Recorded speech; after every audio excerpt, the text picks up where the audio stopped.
Can you hear me now? Hear me? Where's the chat?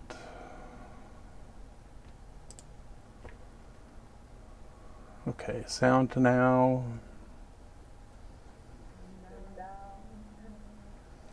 Okay, I don't know why it was doing that. Now I gotta go change some other settings. Testing 1 2 3 4 5 5 4 3 2 1.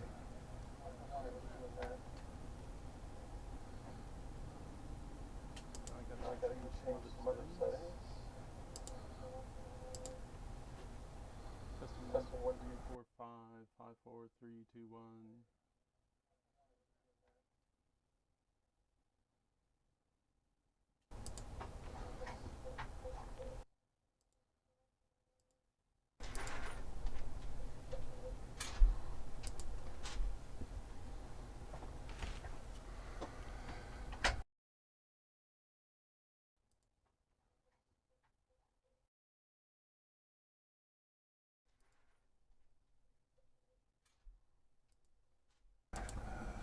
This is the down camera. Oh, the down camera turned itself off. That's what happened. I set up so long ago. Down camera. Oh, down camera turned itself off. That's what happened. I set up so long ago. Okay, why is there no down camera?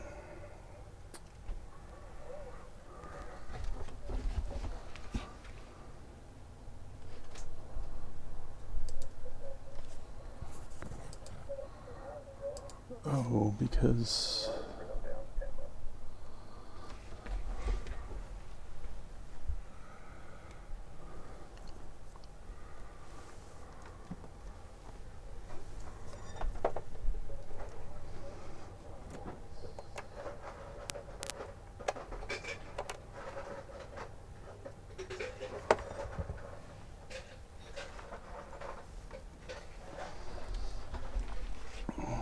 no signal. Down.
Well, that scared me.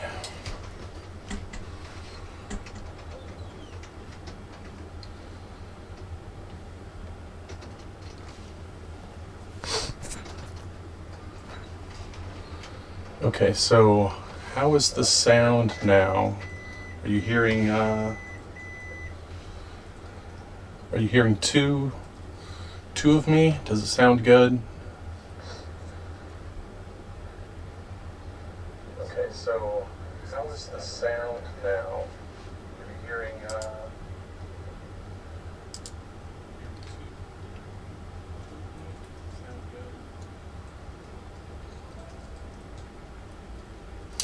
sound is good, good, sound is good. All right. So now I turned off the sound on my monitor. So the echo may have been from my monitor, so I've turned that off.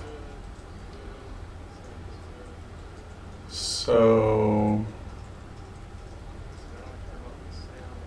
let me know now if there's still two of me or if it's good. I'm thinking it was from the sound on my monitor.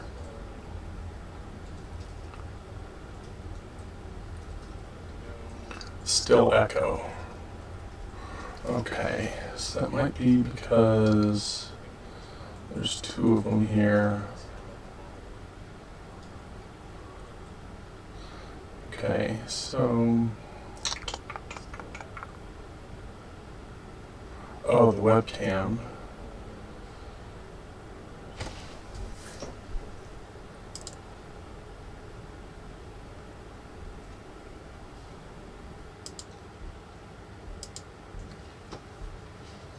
Okay, let's try number 3.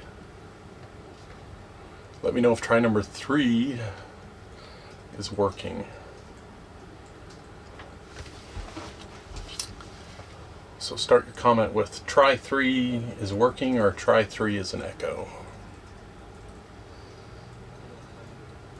Testing 1, 2, 3, 3, 2, 1. Hello, ladies. Try number 3 works. Okay, much better. Now that is good. Number 3. Okay, good. Try number 3 is good. All right. So I'm going to switch to the Corey cam. So let me know if the Corey cam is working. Testing 1, 2, 3, 3, 2, 1. What time is it? 7:56.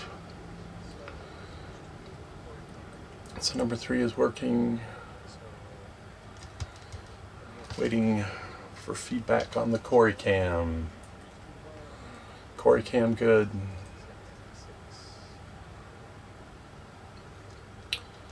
I tested all of this hours ago. Working, yes. Good to go. Working, working, working.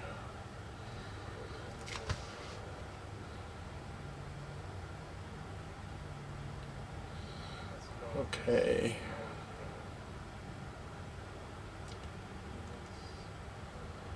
All right.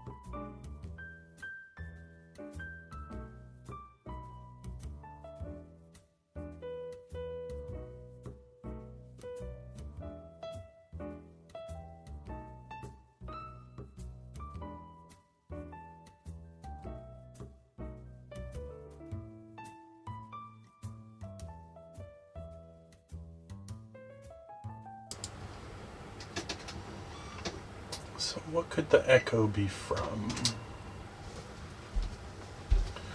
I wonder if it's from the webcam. Ripsaw. Settings.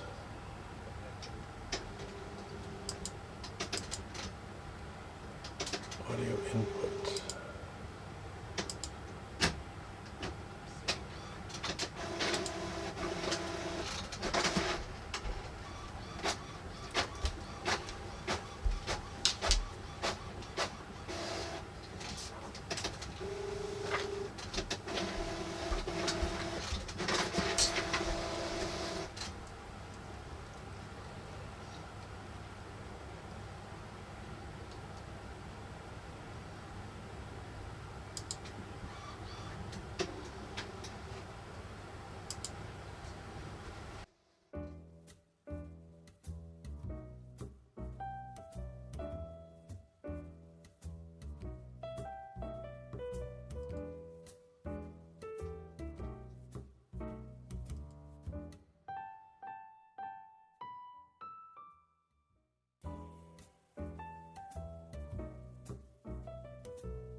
everyone, it's Corey with Reset Girl, and it is the Late Night Crafty Club. And I was sitting here trying to gather all of the little bits and pieces for tonight's show, and I again have no elegant way of coming in here and going hello. So I'm so glad to see all your little faces in the chat room.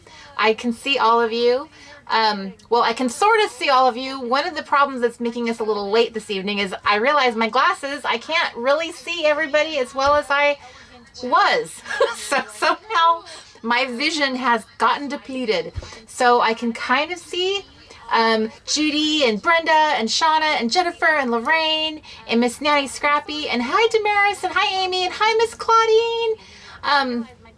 Hi Corey and Lynn and Marsha and Michelle, and I saw Missy Brown earlier. I am so happy you guys are here. Welcome, welcome, welcome, welcome. Hi Miss Ricky Carter and Jean and Patty and Pearl.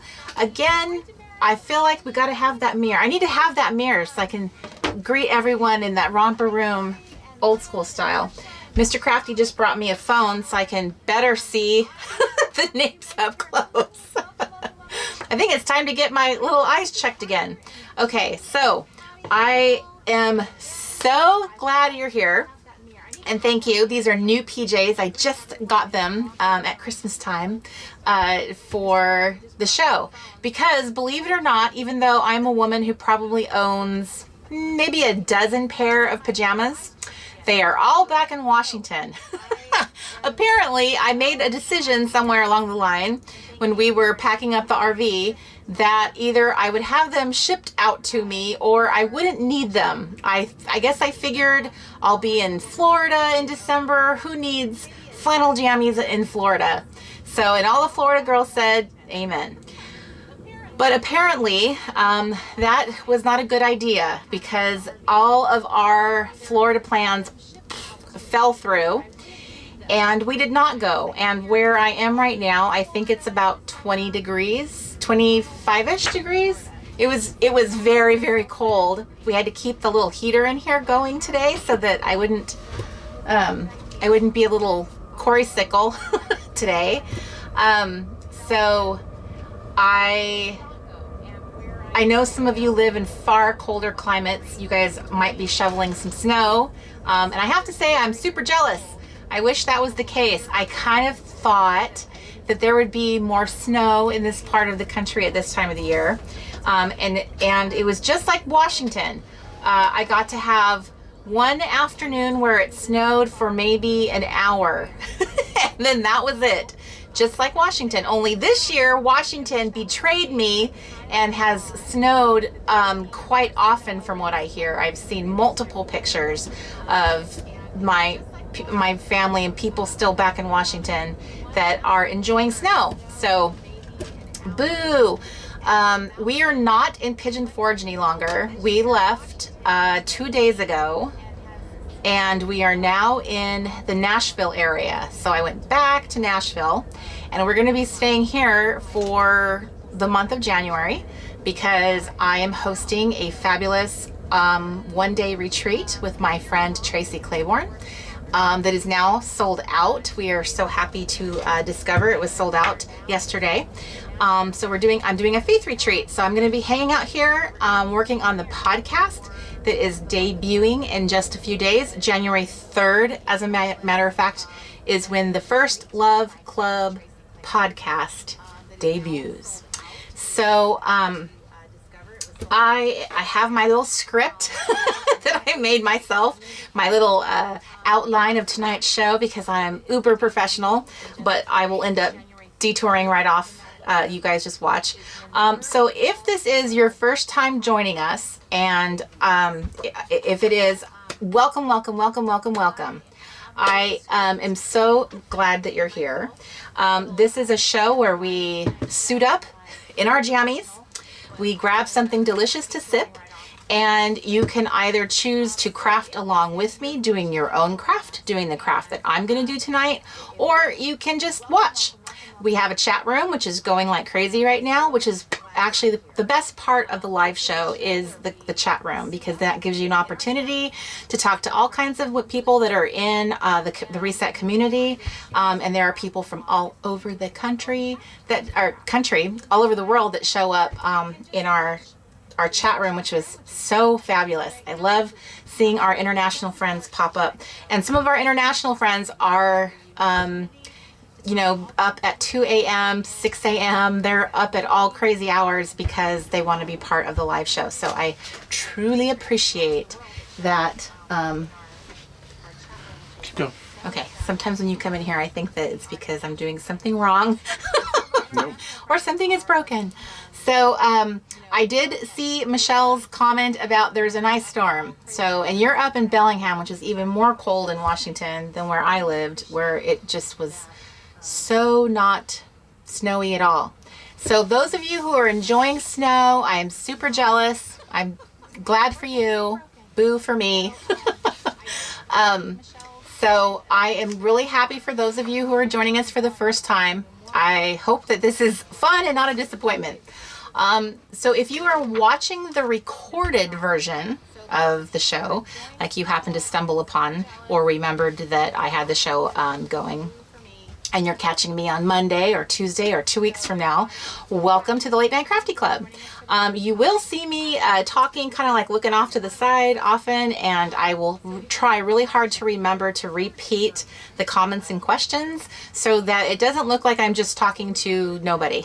Because I noticed that I have a tendency of doing that, is forgetting to repeat back what I'm actually going to respond to. So for you guys catching it after, it can be kind of an awkward show. It's not the same thing as just me doing my regular videos.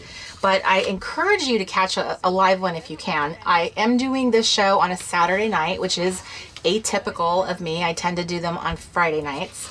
But because of our moving from one area of the state to another, and we were not very sure about our connection here, I wanted to give us as much time as possible to kind of adjust for that. So I can't promise that the Late Night Crafty Club is always going to be on a Friday night going forward. I am not even sure if I can do 2 shows a month. It might have to be 1 show a month.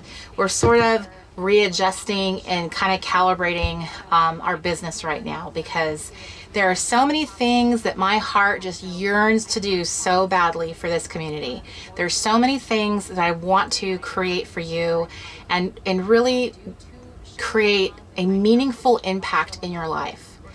And unfortunately, the last 2 years, I've tried many different ways to try to make that happen, having the shop the way it's been, and then try to do that, and it's never happened. So I think that I'm kind of in a place where I'm having to make hard decisions now, and so we've slowly been kind of changing over the last 6 months our business model, and it's going to change even further. But I have to assure you, it's for the better, it's for the best, because if I have been this successful in growing a community. I'm going to try something real quick. We're going to get rid of the echo. Okay. So there was a bit of an echo. Don't say anything important. Let's just see if a little bit of echo went away. Don't say anything important. That's impossible.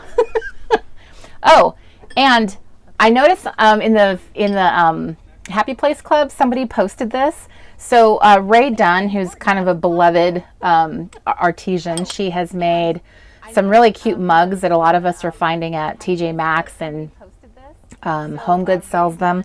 Well, she came out with a new line, and this one is a little dish, and it says "Stay," and it's got washi in it. So of course, I had to have it. As minimal as I've tried to be this year, I had to have it. So the reason why I bought it is for this. I'm putting my wedding ring in it, my sacred little dish, and putting it off here to the side behind me. I can still hear you. I'm just trying to get rid of the echo. Okay, so I can see that I am getting some, there's like feedback that it's echoey or it's blurry. Just a little bit. So as you can see, my tech support is here. He's on the case. So you'll also notice behind me, Mr. Crafty has styled my shelf here behind me again. And I have my little mouse. probably the first year that I had my Instagram account, I posted a picture of him. So I just thought I would bring it up because for some of you, this will be kind of funny, and some of you will be rolling your eyes, understandably. So this little scrawny little skinny mouse, he's knitted, was a gift my father. He gave this to me for my 9th birthday, and I wanted this mouse so bad. He took me on a trip to his office one day, and this lady had this mouse on her desk, and I played with it every time he would take me to the office and let me visit. I would go sit at her desk, after hours, of course, and play with her mouse. So it was my 9th birthday present. I remember it so clearly, him, kind of holding it up. He had it hidden in his bag and gave it to me on my birthday. And this mouse, I call him my veteran now. He's retired, but he was my protector. I wrote short stories about him. He was like my bestie. I took him out. Being an introverted kid, I didn't have friends, so he was like my buddy. So he has spent a lot of his adult years in a bin in storage. And the last, few years, I have been keeping him on my living room couch, styling him, making him like a pillow, like he's just part of the decor. And when we made the decision to do the RV thing, I brought him with. In a bin in storage. And the last, few years, I have been keeping him on my living room couch, styling him, making him like a pillow, like he's just part of the decor. And when we made the decision to do the RV thing, I brought him with. In a bin in storage. And the last, few years, I have been keeping him on my living room couch, styling him, making him like a pillow, like he's just part of the decor. And when we made the decision to do the RV thing, I brought him with. That this is just yarn and stuffing and he's not real, but I think for some of us, some of us who are more sensitive types and just more like more attached emotionally to things, I think there's ladies out there who can wow, there's so many people who says that they can't even hear me. Yeah, they can hear you now though. Okay. It was just from the last time I stepped out. Okay. All right, so let me backtrack the last few sentences that I said. I'm just looking for validation. I know that there's quite a few of you that would understand, because you also have emotional attachments to things. And it's not everything, obviously, in my life, but he just means a lot to me because I was a kid who was terrified of the dark. I had terrible nightmares as a child. And he was just, when kids were mean to me at school, he was always on my bed, and I would always come home and cry into him.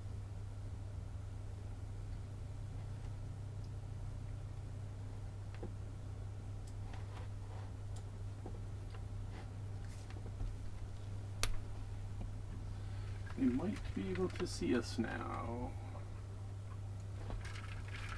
Is it back? Okay, you're back. Yeah, the echo, I'm not sure what that's from. I tested everything earlier and everything was working. Okay.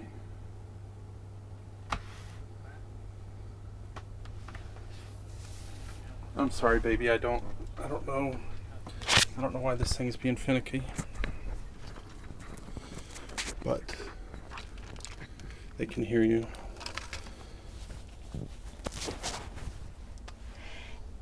Isn't technology super fun, you guys? When I first started doing this, I remember just like the idea of doing a live show was absolutely terrifying. And last year when I did the vision board party, I actually filmed the entire thing on my own in my room, and then I aired it during a late night Crafty Club, and then I was in the chat room with you guys. How many of you guys remember that? So now we're doing this whole live thing where the whole show is live, and it completely changes all the dynamics. And when we are sitting here in an RV despite all the hours we put into, like, you know, Mark's putting into getting everything set up, it's inevitable. And I kind of feel like I just have to just go with the flow. There's like no way I can get, like, there's no point in getting upset or annoyed. It's just like, you know what, I'll just get back to what I was doing when we get past the issue. So as long as you guys are patient, and you know, I know it's no fun to have to sit there and wonder, where did we go? What did we do? Is the show canceled? I appreciate that y'all are hanging in there, and I know. So it's like anyway, I'm trying not to look at the comments, and I'll just continue moving forward. So know this, that my intention is always, you know, is to aim for as close to perfection as possible. Like, I always want to give you guys 100%. I always want to give you guys the best of what we have. And the last show got canceled because I could not fight through the migraine that I had, and having all the lights on, clearly those of us who struggle with migraines know that that's like, no. So I am just really grateful. Hi, Miss Brenda. Thank you so much. And hi, Miss Tracy. I appreciate that many of you guys are just completely, you know, you're all about having the show must go on. So I appreciate that very much, you guys. Imagine, you know, you guys, like, imagine trying to, like, broadcast a YouTube show from your life, you know, like, you just have to, you set everything up. So we have to take everything down and then build it back to the show and then take it down again. So as much as I would love for it to be perfect and awesome for you guys, I know it just isn't going to be that way as long as we're on the road, for sure. That's just unpredictable. But one thing we do, which I find kind of funny, is we have like 4 phones. We've got 4 different cell services. So we've got AT&T, Sprint. And what we'll do when we are picking out a new RV park is we'll go drive around with our phones, and we will go sit there and test out the park to decide what spot we can be in, which park we can be in, based on how good the upload speed is, because we knew we were doing a late night crafty. So we are actually in this RV spot just for tonight because it was the best spot we could find for upload speed. And then tomorrow we're going to move to another part of the park where the coverage is terrible, but it won't matter then. So it's just kind of funny. So just know that we endeavor to give you guys the best experience, and sometimes we're able to do that and sometimes not. So if you're watching the recorded version, you will not see any of this. So yay! So updates was, I've gotten through that. My podcast with Miss Tracy Claiborne, who is one of my moderators in the chat room. She and I are going to be debuting the First Love Club on January 3rd. If you are in my Faithful Girl community, or you're a Faithful Girl, this is definitely a podcast that I would love for you to try out, tune into. It's going to be loosely based around the Faithful Life Challenge that we do every month, and I've just kind of picked out one scripture for each week that I have the podcast going. It's a weekly podcast, so it airs, I think, Tracy, we agreed, it airs on Wednesdays. And I just really wanted to hone in on some scriptures that I think sometimes, and I am no theologian and I'm not a Bible teacher, but there are some scriptures that I feel like they just resonate so deeply with me. And I want to just really remind people and remind myself as well. It's not just I'm telling you. It's reminding ourselves how deeply we are loved. Like, the concept of how deeply we are loved by God, I think, is something that maybe we miss a lot, or don't think about, or don't sit with that very often. And sometimes God shows us so tenderly, so sweetly, how much He loves us. And if we're not paying attention or noticing the signs, sometimes it goes right over your head. And I just wanted us to just take a moment to kind of like shine a little flashlight on that. And not just that He loves us, but how, you know, when you think about it, and I was reading a book and this sentence just popped off the page to me, was that, you know, Jesus should be the love of your life. And that's an incredible thing to think, because most of us would say, who's the love of your life? We would name our husband. You think about your children. And really, you know, as Christians, that's our calling. Like, our greatest calling is to love God, because how much he loves us. And I was just, it's how we're supposed to love one another. So putting that love first in our lives should, in effect, help us create a wonderful life, because we have things in a proper order. So these are meant to be more bite-sized messages. I know I can be very verbose. I will be the first to admit that. My intention is not for it to be that way. I want to try to really just be very, you know, hone in on that and see what happens, because I feel like it is a calling, like it is meant to be. So I am not sure where it's leading, and I'm just going to be super obedient, because that's the kind of girl I am. Is I'm an obedient girl. Whatever God has called me to, I have prayed and walked right into it. And sometimes it has, well, obviously here I am. Obviously here I am. Everything that I've done here as the Reset Girl is very much about following that path. So that is what I wanted to share with you, and that is debuting January 3rd. I just updated the Reset Girl, the event calendar on the website. So I now have added my newest event in March, the Faithful Girl Glampin' event, which is going to be in early March at the Lone Star Glamp Inn. So I remember showing you guys pictures of this amazing place in Texas, where you sleep in little vintage trailers. This time we get to sleep in teepees and vintage trailers. We get the entire space. If you missed that event last time, I did a Craft Your Vision class is what I did there. This is going to be a weekend long event. So it's Friday, Saturday night, and it's going to be amazing. This is kind of a dream come true for me. I have always wanted to do a weekend retreat, and so that is what we're going to be doing in March. And I have that posted in the Happy Place Club. I have it posted on my Instagram, and I wanted to show you guys real quick. Let me see here.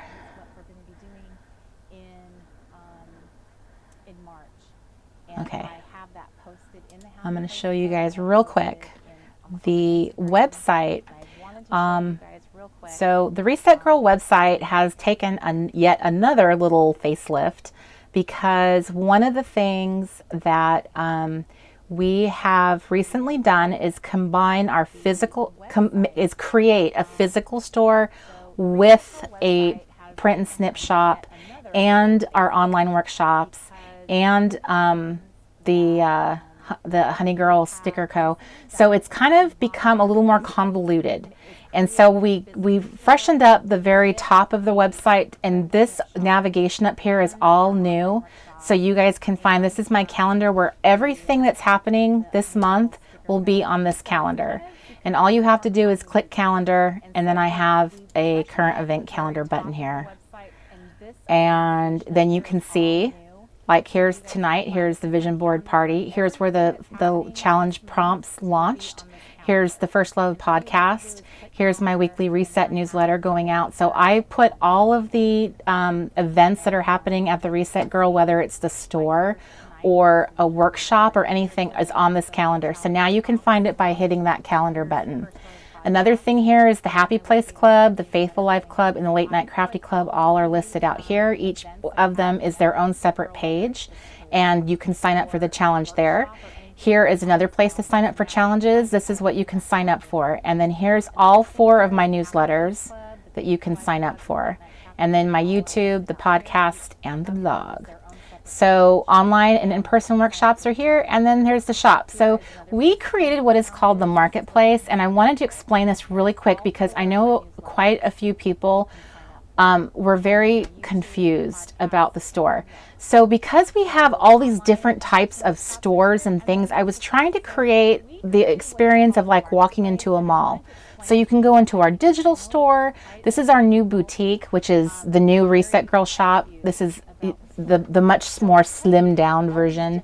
And then we have the Honey Girl Sticker Co., which is where you can buy my individual sheets as well as her own. This is my daughter's store, and she has her own little sticker collections in here.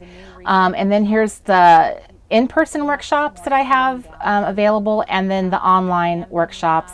And then this is the Reset Life membership, which is going to be debuting shortly. So when you guys want to come shopping, you can choose to, this is our physical store or the print and snip shop. What happens when you go to the resetgirl.com, I just want to show this to you really quick. We just put the things that are like happening, like right here, all of our new releases. This is our new collection that we just put out yesterday, the Word for the Year collection. These are all individual sheets that I'm going to show you how I'm going to use tonight. And anything we have that's new will be here in this new releases category. And right here is all the information of what we release. What part of the month we release on the 1st and the 17th, what we'll be releasing. Here's our new collection. Here's the new Productive Girl collection. And then here's how you can get into the marketplace and see all of our stores. And then you'll notice down here is the way that the website was set up before. So here's another way of getting into things. This is probably all going to go away. We're going to actually have the website built all professional like. So it will be more, it'll be much more user friendly. But as you guys know, big projects often have to be like broken down into little chunks. And oftentimes big website changes like that involve weeks, if not months of work. So we just wanted to find a quick way of making our website easier to navigate now that we've brought everything together. Before, you guys were actually going to separate websites and you just didn't realize it. The Reset Girl shop was a separate website. Now those things have been brought into the fold along with our digital store. So it just takes a little bit to figure out, okay, so you guys aren't finding things this way, we have to switch it and make it easier to find.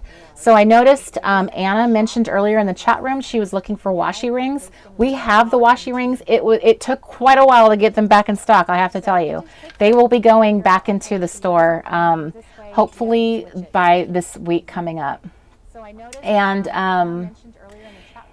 I am so glad, Miss Nurse in New Jersey, I'm glad that you're here, and I'm so sorry that you're going through that. And my father died earlier this year of cancer, so I totally understand how difficult that is, you know, because you are trying to be hopeful and pray and all of that, but it is hard. So a lot of people, you are in good company. A lot of people discover the planner community and my specific community because they are going through something. And I absolutely welcome that because I totally understand, and all of us do, how difficult it is to keep your little chin up above water, to you have to continue on with your life, and this can become a little escape place to just be around people who are lovely and encouraging, and this community is my absolute favorite for that. And Miss Diana Jones, I noticed that you are signing off because you just can't stay up any longer, and good night, girl, get good sleep. So one of the things about the website and signing up for newsletters is that there are benefits to doing so. If you signed up for the Late Night Crafty Club newsletter, you would have gotten a newsletter from me, an email from me the other night, where I sent you the directions for tonight's vision board planner prep. You can do it on a board or in your planner, either way. And I also gave you some sheets from my own stuff that I put together last year that I really loved, and I just put together a few sheets of that and also included that with it because I wanted to give you a little piece of what I had done last year and did in my video, the vision board party from 2017. I'm going to link that below, so you guys, if you want to come back and if you're watching this as a replay, you'll see in the description below that there's a link to my previous vision board party video if you had not previously watched it. And if you haven't, I highly recommend that you go back and watch it because of this. Because I used to do my videos different, I didn't have a chat room. I was just kind of like by myself in my room talking. But I don't know how many of you guys watched it. I actually watched a good portion of it today. And it was almost like I was watching somebody else. I mean, I know it was me, but it was watching somebody else coach you and talk about why, with all sincerity, why you should have a vision board and how powerful they can be. And Miss Nurse in New Jersey, this would be a wonderful thing for you to craft about right now, is to have something visual to look at. It's positive, that gets you in a different place. For those of us who are facing some big goals this year, and let's face it, girls, most of us always kind of have fitness at the top of our list for goals, and not necessarily fitness because we want to lose weight. Sometimes fitness comes because we just want to be healthy. And the older I get, the more I realize why it is so important to be healthy. You can live a long time, but the latter part of your years can be quite miserable. You could be on all kinds of medications and need surgeries and not be in good health, not be able to enjoy your life. And I've been doing a lot of thinking about this year.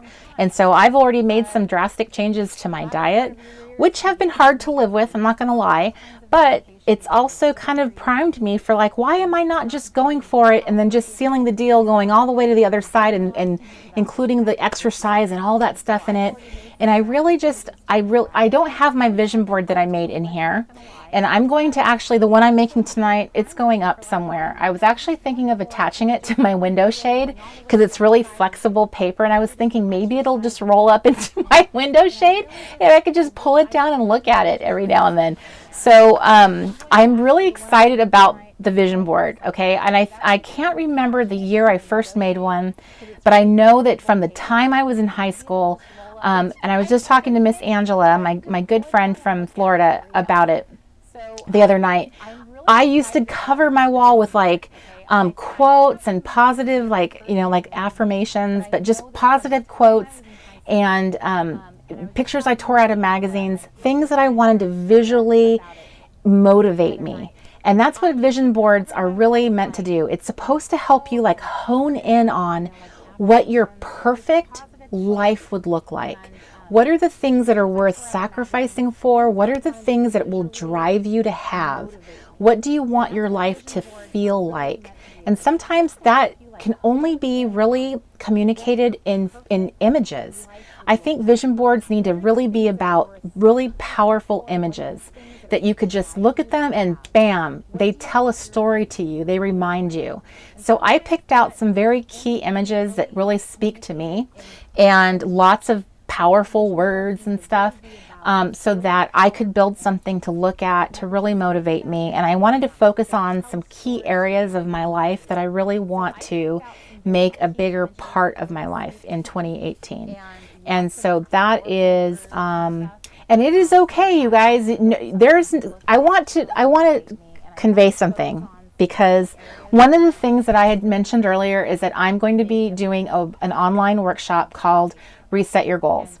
I am deliberately not rushing it out there so that everyone has it by January 1, because I really, as a leader in my community, I really want us to try to get over this attachment to January 1. It's like a starter gun goes off and we all have to like hit the ground running. Because what inevitably happens as soon as we start failing, as soon as we start having disappointments, it's like, I'm done. And I just think that's such a terrible, I don't know how, and I know I'm not alone. I don't know how we get in that mindset that there's this magic about January, everything has to be ready to go. What January is and should be for us is that's our prep time. January shouldn't feel like this urgency. I really want it to really get us to a place where January is about simmering. It's about, think about it. January is a time where Mother Nature has gone to sleep. It's like hibernation time. Imagine what you'd be like in hibernation mode. It's a time for you to really be reflective. Now, think back over the 2017. December is a crazy time. That's not a time for you to be really doing thoughtful planning. It's really hard to do that. So going forward into January, this is a great time to kind of hunker down, have your notebooks out, make yourself some lists, get out, get your craft supplies and thoughtfully put together a vision board. thoughtfully put together some, you know, what your plan is going to be. And I'm telling you, I have been very thoughtful and thorough thinking out the reset your goals. Kind of like, it's really going to be like a little master class, if you will. And I am bringing some really good stuff to it that I am excited about. I have really started thinking differently about goal setting. And I'm not bragging. I'm just being honest. I have achieved some amazing things in my life. For starting out my life as a teenage single mom on welfare, I have achieved an amazing just flip in my life where things I've gotten to do, things I've achieved because I worked really hard. But it's not just the working hard, it was making the certain decisions I made too. There are things now that I just can't believe where I've gotten in my life, where I've exceeded all of my expectations. And part of it was because I was obedient. When God asked me to step forward and do certain things, I said yes. And that was like a catapult, you know, in my life, into putting me into a different world. But now that I'm here, now it's like, wow, imagine how much further I could go the more thoughtful I am about the decisions I make and the things that I'm doing. And my heart is not to keep that a secret and keep that to myself. My heart and has always been to share that with you. God has blessed me with this platform and blessed me with this community. And honestly, that's all I really want to do. When I grow up, I just want to encourage people. So here we are. So that's what this, you know, everything I do, whether we're just kind of crafting in the Late Night Crafty Club, I just can't do things that are just like, let's just craft. I'm a person that needs meaning. I need some meat, you know, in what I want to share with you. And so I want to assure you that Reset Your Goals is right around the corner, but I really just want you guys to kind of consider just taking a step back. We're planner girls and we get pretty anxious about January. I do. I can feel it. But I am really going to make myself just kind of go, you know what? I need to slow up my roll and I need to make some thoughtful decisions, and I want to gather all my resources. And when I have everything all laid out, I'm going to have this great workshop for you guys so that you can see what I'm talking about. There's not this, you know, we don't have to go racing out the door to go get our goals accomplished, because quite honestly, most of us will be done and quit by March. I mean, how many of us figure out a way to get all the way through the end of the year? And so there are some little things I've learned already. Like, one thing I could share with you is I'm going to be quarterly planning. I'm not going to think about my entire year. I'm going to focus on each quarter at a time. So my winter quarter is January, February, and March. I just want to have focus on the first 3 months and get as much meaning out of that and put as much thoughtfulness into that and just really make the most of that. We get kind of a little crazy when we make so many goals and so many things we want to do. And I hate that we have that tendency of quitting on ourselves. So I want to make a change. You know, we can't keep doing the same thing and expect different results, correct? That's a famous quote. So I want us to really turn that around, and that's what I'm going to be preaching in my community, is there's nothing magical about January, and that's an excellent time for us to just kind of like lay low, simmer down, and just start kind of gathering up what is really meaningful to me. And in our community, you know, when we're in Facebook groups, you do tend to get kind of anxious when you look at what other people are doing. And I just ask you to stop a moment and not allow yourself to go down that road where it's like, I don't have my stuff, I don't have that. This is the time for you to do it. This is the time. Like, slow and steady wins the race, right? There's a reason why they say that. Let's not be jackrabbits. Let's be those slow little tortoises moseying their way, okay? Let's be slow and steady and get it done. And we're going to get it done together, because the TRG membership that Mr. Crafty and I, this is going to be the new thing, the new world of the Reset Girl. It's going to be an immersive group, a membership that you're part of or can be part of, that you are going to be given accountability with your goals. You're going to be given support. There is going to be community for that, and that we're going to do things together as a group. And I think sometimes that's kind of, that in itself has a lot of power to help some of us. We really respond well to that. So that's what's going down.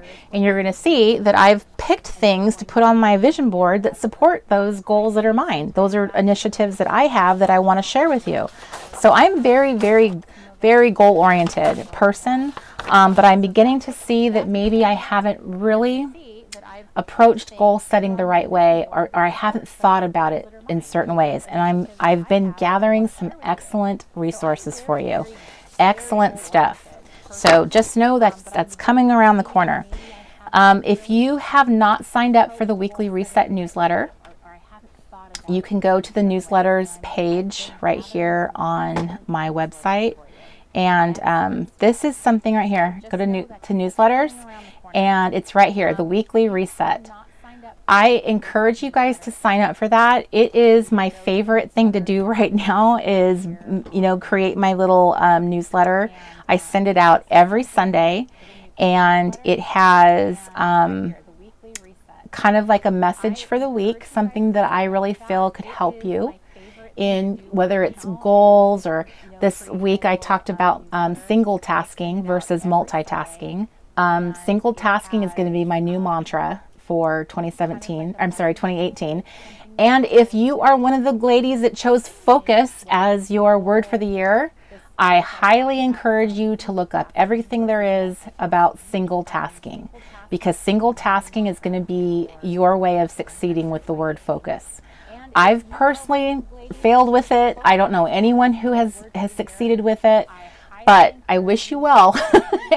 And I really believe that if you make single tasking part of your daily life and the way that you approach things, that focus will become a success story for you. And I want that for somebody because I don't know anyone it's worked for.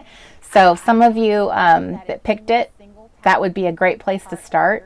The weekly reset goes out tomorrow, so this is your chance to get on the newsletter list.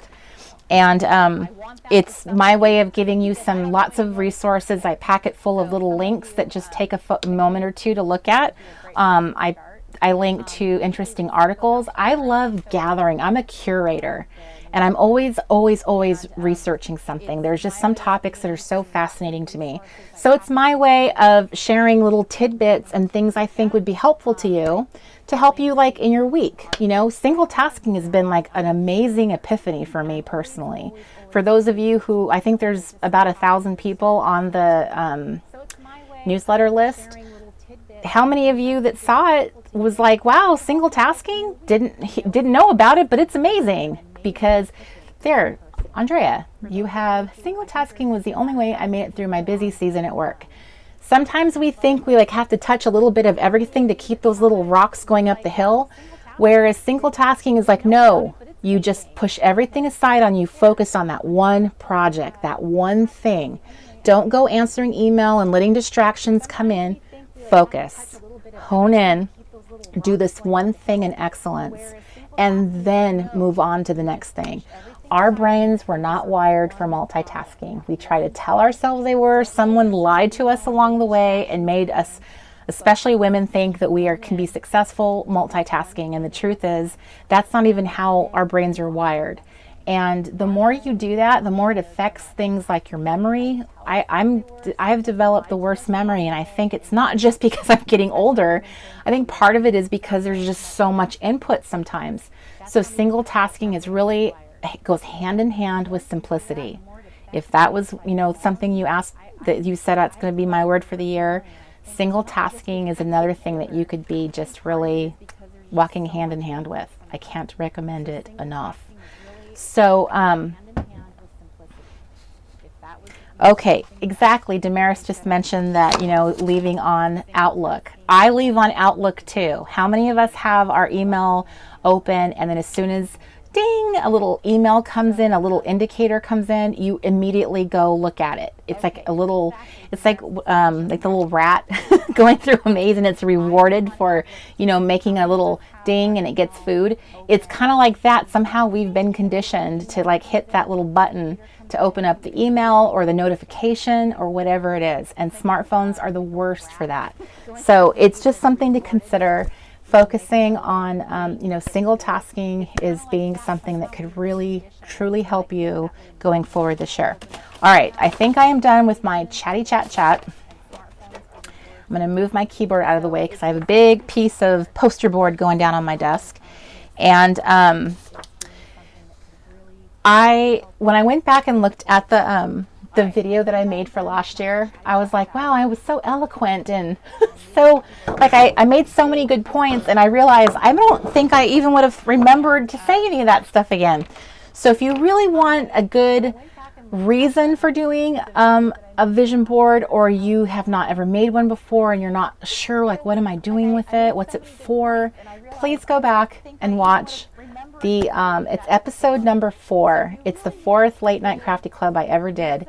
And it's in my playlist on the Late Night Crafty Club on my YouTube channel. And you will see my little impassionate little speech that I share with you. And I share with you other formats of doing it, not just on a piece of poster board, but you can do it like in a planner or notebook.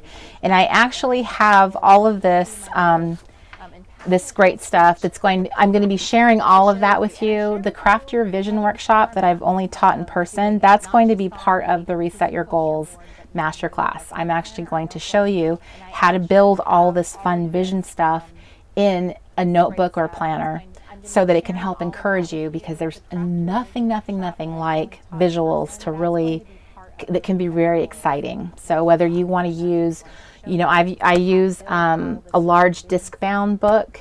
You can use a binder. You can use your planner. A plain old notebook. You know, you could just use a spiral notebook. If you go sign up for the Late Night Crafty Club newsletter now, the first email you'll get is an email that says, welcome to the club, and here's your swag. So it's like free printables that celebrates the Late Night Crafty Club. And then about an hour later, you'll get the printables that I put together for this show. So if you hadn't seen that post and you weren't already signed up, you can still get it. You just might not get it right away. So, okay, so I'm going to switch to my little down, there we go. Okay. Okay, so I have, this is definitely not like having my big roomy craft office like before. And Miss Natty Scrappy asks, does anyone carry a mini vision board in their planner? And I actually do. After I'm done showing you building a large one, you can actually take a photo of it and resize it down, print it out, and put it right in your planner. That's what I did with, if you sign up for the newsletter, I just recommended the Late Night Crafty Club. The newsletter that goes out that has the printables in it even has a picture of my planner that shows it all shrunk down. It's a much easier way than building a whole other little vision board. Okay, so let me just show you real quick all my goodies so you can see how I got here. And let me check my camera. Woohoo! Okay, there we go. Now I'm not so crowded in here. Okay, so when you, what did I do? Okay, when you read my directions on how I tell you how to put together your images, the vision board prep, you're going to end up with stuff like this. This is basically how I tell you to do it, is you are picking pictures and then just putting them on your page and printing them out. These I ended up reprinting because these were a little bit too large for me. But I wanted to show you, this is my style of doing things. So I usually pick out like 3 fonts that I really, really love. And then this year, these are what the fonts were. So keep in mind they can still see you, so don't do the Seinfeld scratch thing. Okay, I don't know what that is, but all right. It wasn't a pick. It wasn't a pick. Okay, so here's the doc. This font right here is my pick for this year. And then I have this one here and this one. So I always like having like kind of a, like a, what do you call that? Like a like a lettering. Thank you. And then I have this kind of like sketchy one, and then another one that looks kind of like hand drawn. So these are my 3 fonts that I went with this year. And I just found pictures off my Pinterest boards or did searches for like my word of the year.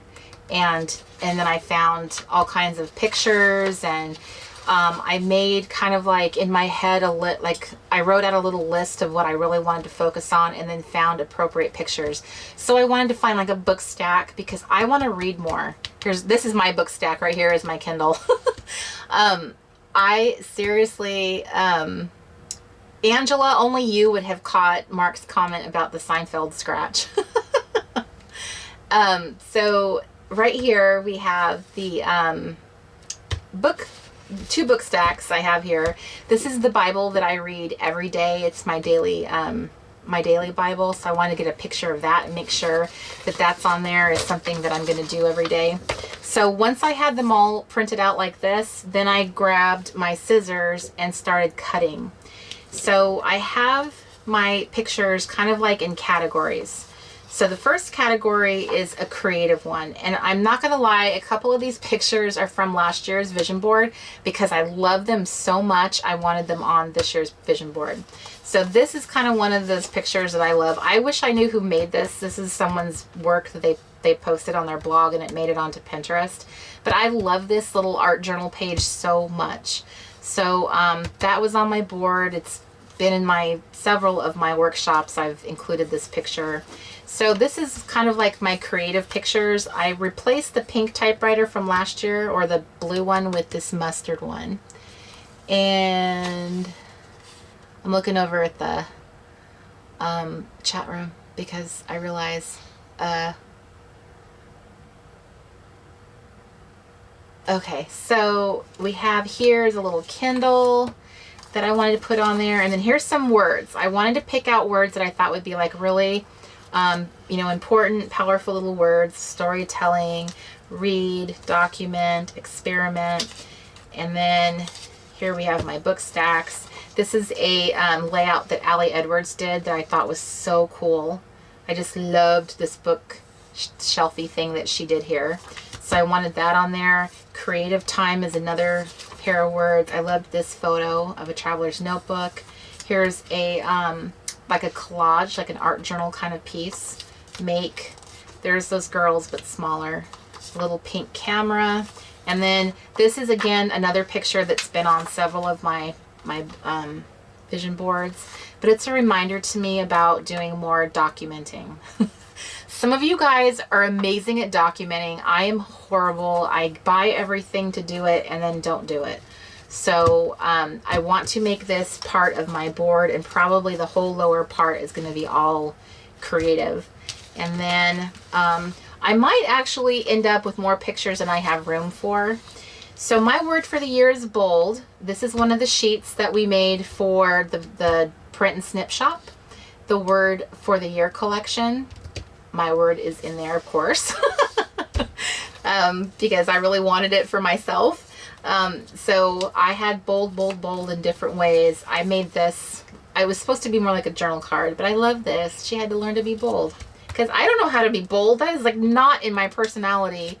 So it's going to be a learned behavior. How many of us picked a word this year that is a learned behavior? It's something that you don't have within yourself. It's not part of your personality per se. It's something that's kind of outside of who you've always been or are, and now you're going to have to learn to be that thing. So how many of us picked a word that's like really outside of our comfort zone?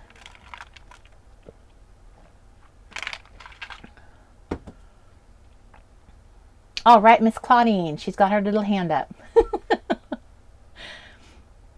And one day, girl, I will get to your neighborhood. Trust me, I will get, if we'll be driving our little RV down your street. But I will be doing a workshop in New York City one day. It is going to happen. I think there must be like a rule that people who have RVs can't drive in the city, because I've never personally seen one. And I couldn't imagine how that would work. Me. Yay, there we go. There's everyone's little hands up. That's right. So a lot of us are definitely picking words that could be a little scary. So you have to learn your word, look up the definition of it, create a whole world for yourself. Do a word study. It's like dating. Think of it that way. When you pick a word that's outside of who you are and you don't know much about it, but but it inspires you, or it called you, or it seized you, this is your word for the year. You want to ease into your relationship, learn about it, get to know it. It's like dating. So learn to date your word, and over time evolve a relationship, because it's going to be something that you don't want to just pick because it's a trend. You're picking it because you really want it to impact your life. Let it really impact your life. I have another video. I have a video for that. I did another late night crafty club right after this one last year. It's probably episode number 5, how to be besties, 10 ways to be besties with your word for the year. So if you've not seen that one, I will link it below as well, if you're watching the replay. But it's another really good reminder and good way of trying to do more with it than just saying, oh, I picked a word. You want it to be in your face all the time. Okay, so I'm going back in to my down. Okay, so for me, bold was my word, and the way bold is kind of presenting itself is the fact that I made this one. This is calling my name, being a speaker. Now the funny thing is I wouldn't pick being a speaker ever. It would be the last thing I would ever choose to be or volunteer to do. Hi again. Hi. I'm just trying to always make things better. The sound on here is better. The Realtek definition rather than this one. The spray is showing in my hair. She sprayed my gray earlier. Okay. All right. Where are we? Okay, I just lost my... Mark. I lost my camera. Oh, but I can't do that because now the down camera doesn't show.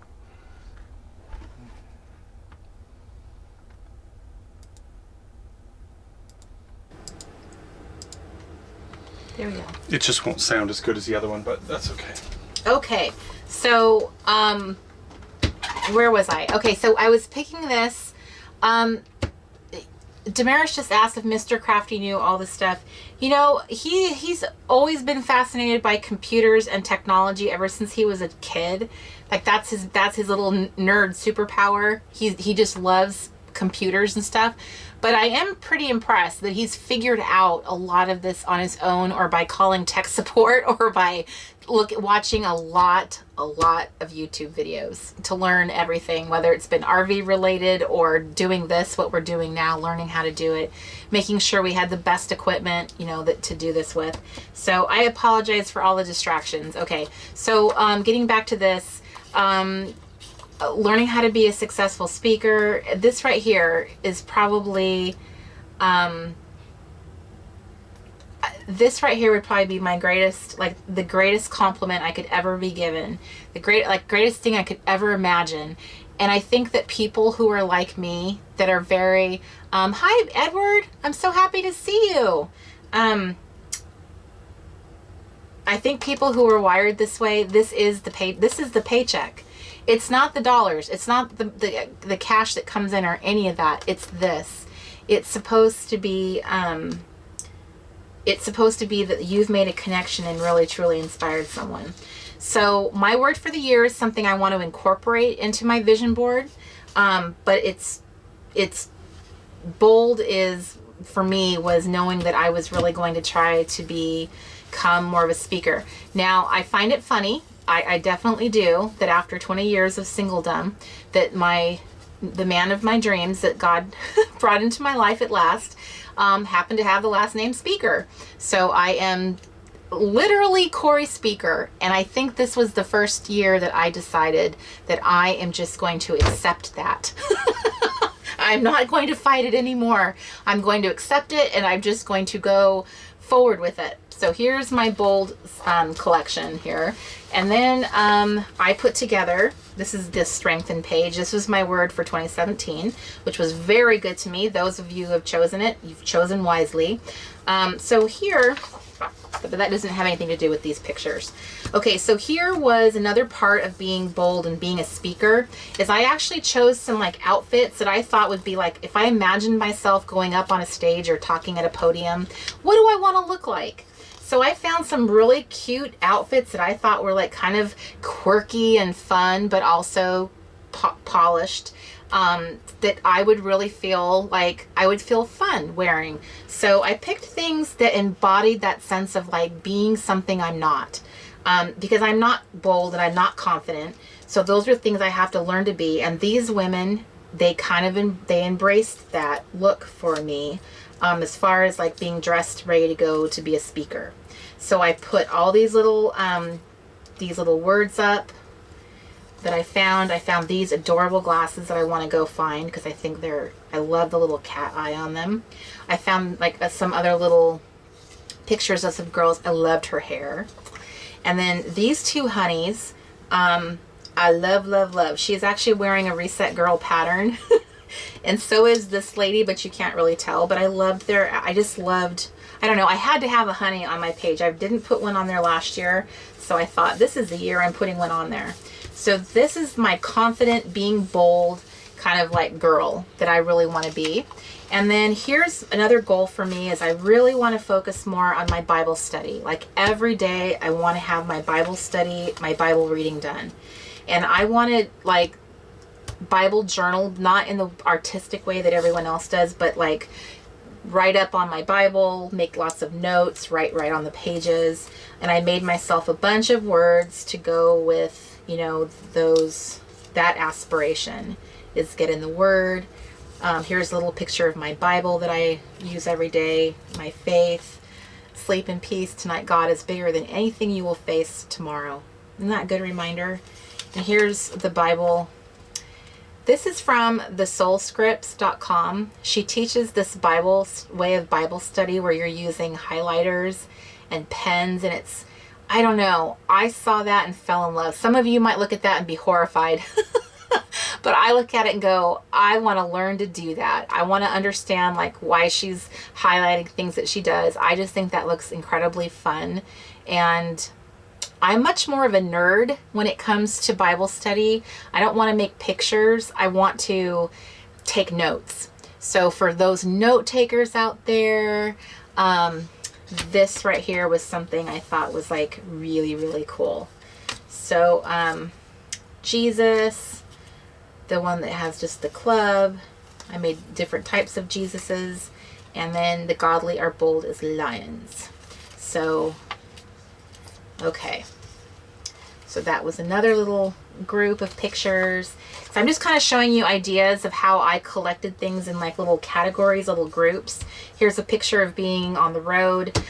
Something I've learned now after being on the road for 6 months or so now, 7 months. We don't get out of the RV much. I thought we would be much more adventurous than we are, and we're really not. So I picked this picture because this, for those of you who live in the South Florida area, this is apparently a wall in Miami. This made me think about how many times there are like these glorious photo opportunities all across the country, and I need to get out and do them more. So I have get out and experience as my words for that. As introverted as I am, I can't always stay at home. I have to get out and do stuff, and I'm terrible at that. So another little category for me was simplifying my life further still, things that I dream about. I saw this picture. This is a tiny home on a lake. Peace and simplicity. I have a few other pictures of other tiny homes that are next to creeks or rivers or on lakes. That's my dream. And so if that picture didn't work out for spacing, I was going to use that one. So these are all a bunch of little tiny homes. A beginner's guide to frugal RV living. That's key. I would like to learn how to do that. So simplify, minimal, I think it disconnected again. This is really hard. I know. I'm sorry, baby. I'm sorry.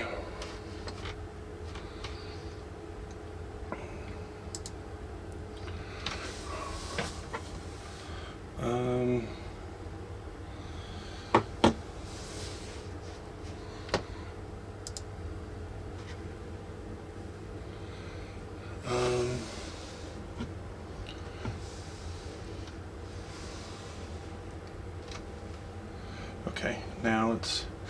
Sorry guys, I have no idea why this thing is crashing today. I think it's back up, baby. Can you guys hear me? They should be able to. I'll tell you if they can. You guys, I'm so sorry. I'm not seeing anything here yet. I'm seeing it on the phone. Can you hear me? No. Hi, Tina. You have not really missed anything. It's we're having all kinds of tech issues tonight. I'm so sorry, you guys. So, somebody earlier said that you live in Miami and that's in a neighborhood that you can go to. I'm jealous. Take a picture of that wall for me. As God is my witness, though, I really want to take a picture in front of a wall like that. That is amazing. This would be a really good, fun thing to do for someone. I'm very blessed to be in this position, but this made me think about what if I made a bucket list of like the best places to take a picture in front of a wall. You know, like that would be so fun. And I think I'm gonna sneeze. Oh, okay, sorry. So that's why I wanted to put this on here, was I wanted to remember that. So here's another picture. Owning less is great. Wanting less is even better.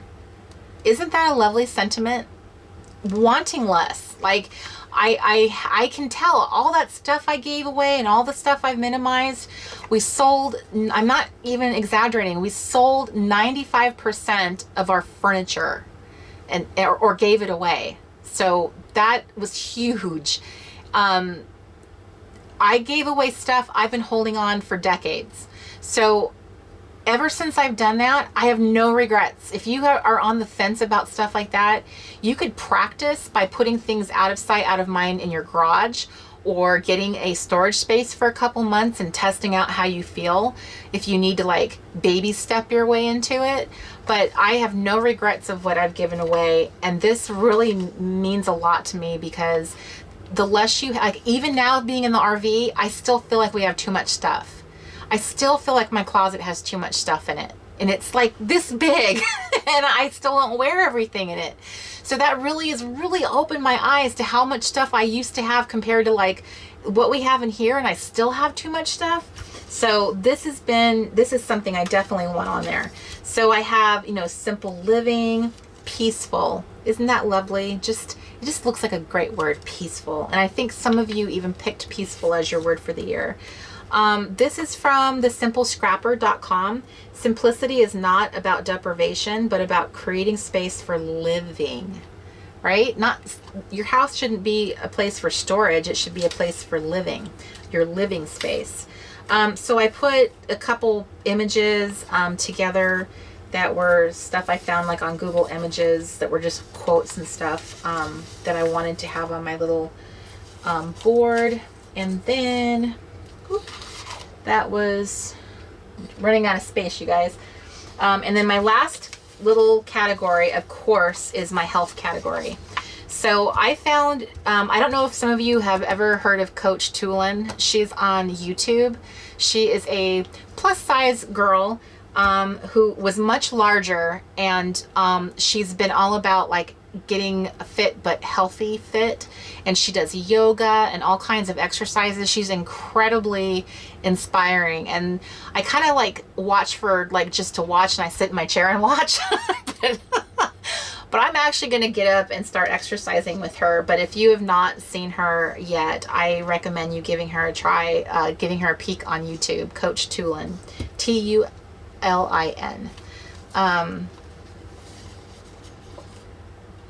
Oh, I'm glad someone just said, love your channel. So glad I got to watch you live.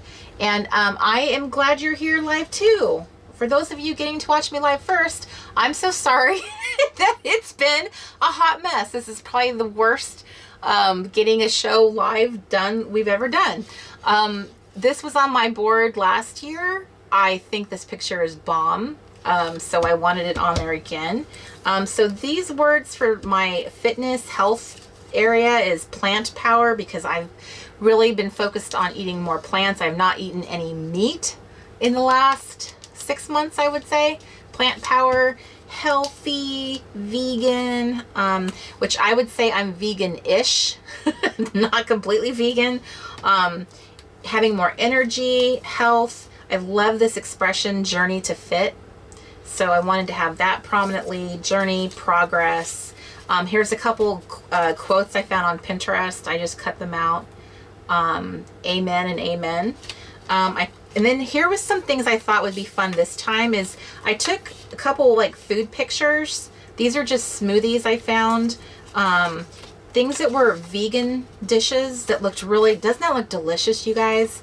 Just like healthy eating. To me, this just embodies healthy eating. I wanted something really vibrant and appetizing looking, and just to remind me that plant-based eating can be healthy and yummy and like just delicious to the eyes. Here was a whole food plant-based diet pyramid. Doesn't that look cool? It's all like real food there. That looked really cool to me, so I thought maybe I would include this. Here's a before and after picture of Coach Tulin. So I thought this was very inspiring, and I thought, I want that on my board. Here's another picture of her. I swear I'm not obsessed. She's just a really great example. And then this lady, holy moly. Claudine, she kind of reminds me of you. Like, she kind of has her face. When I saw that, I thought that reminds me of Claudine. But of course, the only picture I see of you is really tiny. But I thought, holy cow, look how limber and flexible she is. How inspiring for those of us who think that we are totally not, you know, like we can't do anything when we're so heavy or we're so whatever. Joanna. She just said I was becoming Canadian with all the apologizing, you know. So anyway, I just thought this picture was amazing and just such a great reminder. There's actually a couple women that do yoga posing and stuff. They're doing yoga and they're curvy, so they're larger women. I've noticed that on Instagram. And it kind of makes me feel like I am running out of excuses, because if she can be limber, man, isn't that amazing that you can still, like, I don't know. That's incredible to me. I don't know if maybe she was younger and she's been doing that since and she can just still do it, but I was impressed with that. And then here's another picture of Coach Tulin. She and I have a very similar body type. I'm an apple. And I like to see other apples, because apples are one of those unfortunate body shapes where you're just kind of like super solid. You don't have a defined waist or anything. So unfortunately, when you lose weight, you don't really get to appreciate or see it the way a pear-shaped woman does, because her waist gets tinier as she gets smaller, where the apple, that just doesn't happen for us. But I was really inspired by her this year, this session of grabbing my images. So I have pretty much done all the chitty chat that is necessary, and I'm going to just kind of start gluing my pages, my little pictures down. And this, you know, in essence should be the fun part. So you're kind of seeing that I have made little piles here. And so this is kind of my process, is I kind of group all of my pictures into like certain areas of the board. And that way I can see at a glance that these are all the pictures about my God time, my Bible study. These are the pictures about being confident and being a speaker and being bold. So I will definitely say, though, I have more pictures than I probably have room. So this will be interesting to see how much I can do without having to like reprint some of my pictures. Oh, my tech support's here. Okay. And my tech support is in the way of my glue.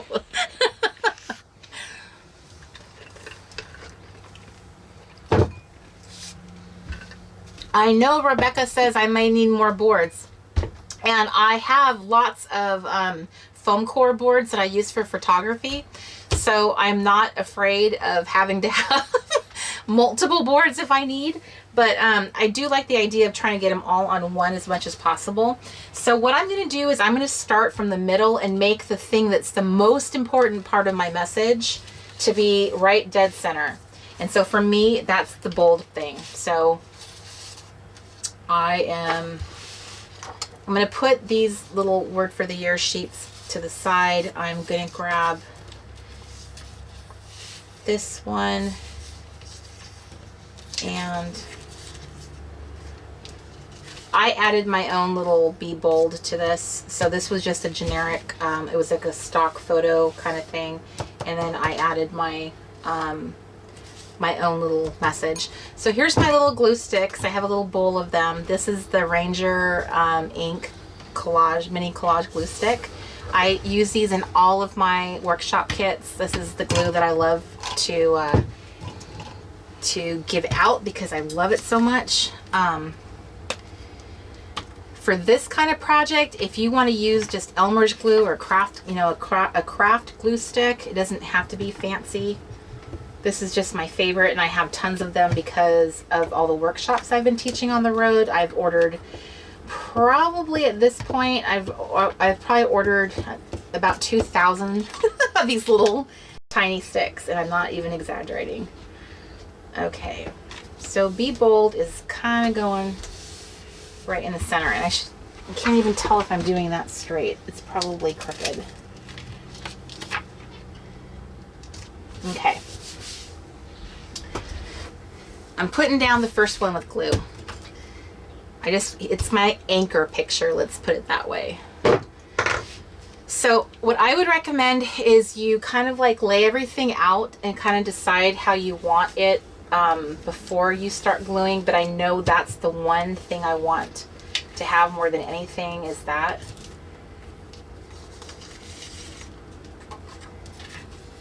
So I like the idea of having one of my honeys be very prominent as part of that message. So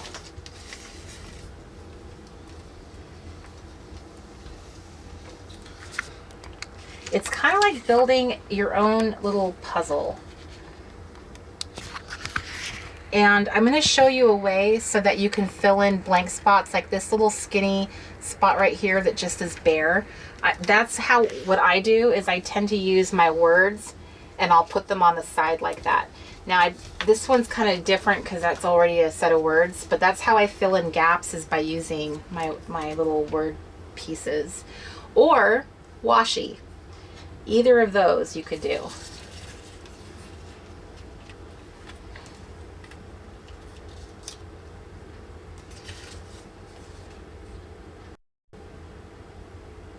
Okay, I think I might put that one to the side for right now.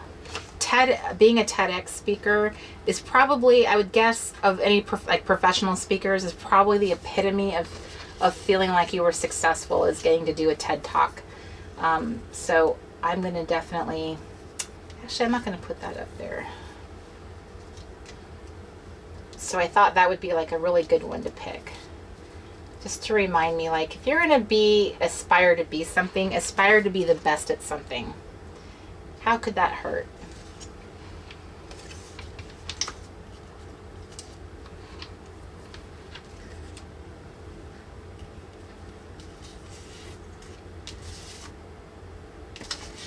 So this is definitely like, it's like building a little puzzle. And it doesn't have to be perfect. It doesn't, you know, please don't start getting caught up in things being perfect and this doesn't fit. You can fill in gaps with things like, I have stickers, I have washi. So I have my little arrows that I made that I can do this, arrows from the Reset Girl shop. I have my Whimsy Banner Arrows sheet. So I have little word strip stickers. So I have things, that and washi are really great for filling in little gaps.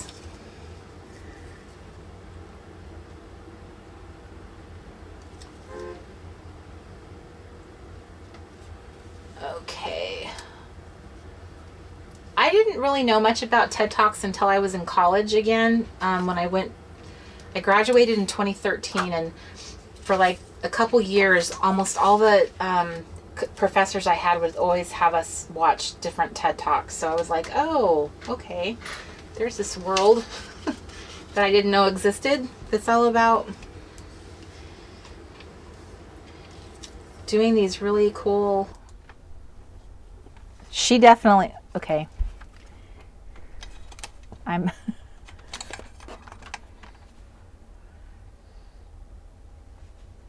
Are you going to stand there and hold it? I was thinking about it. It's a little difficult to see with how far back it is. Okay, so she definitely is the epitome of bold. She is a stylist. She has a company that she just helps women be stylish. And I thought she was really cool. So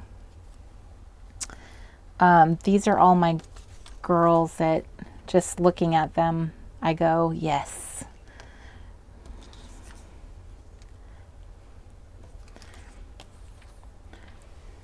Let's see.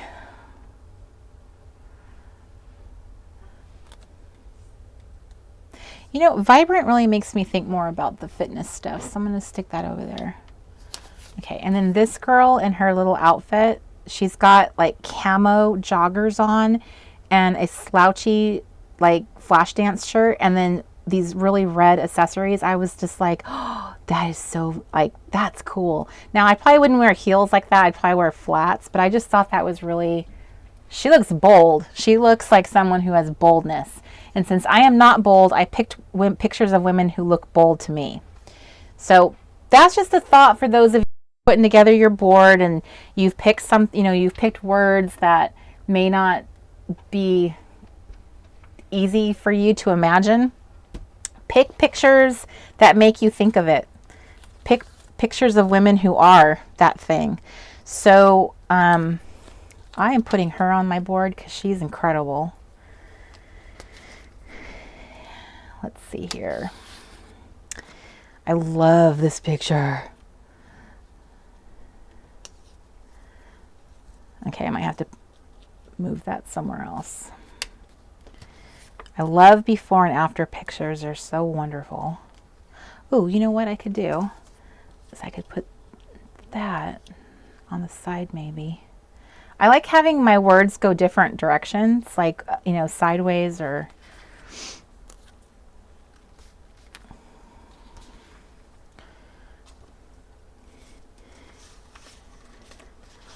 Okay. 17 meatless dinners. Doesn't that sound good, Mr. Crafty? Yum.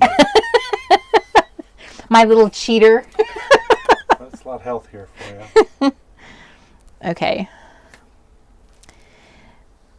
I hate to take this picture off because I think it is so powerful what it says.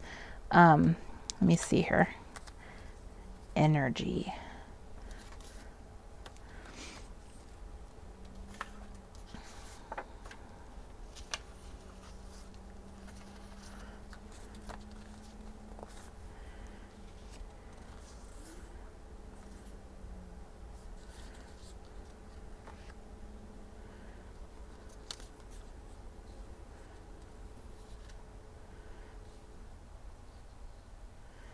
See right here, there wants to be a word. Okay. Put the word there, put that word there, or maybe right here.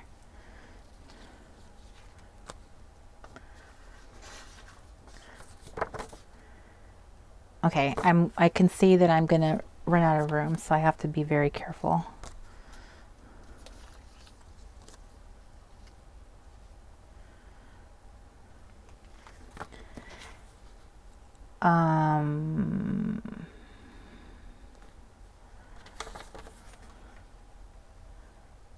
I'll leave that one there.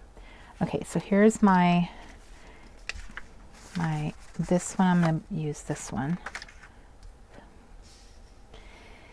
So one of the things I'm going to show you guys in the Reset Your Goals workshop is what you can do with all of these fabulous images. So these images will not get wasted even if they don't make it onto my vision board. I always print more than I need so that I have material to use it for something else. And I'm going to be able to show you guys more of that, which is what I'm looking forward to. I'm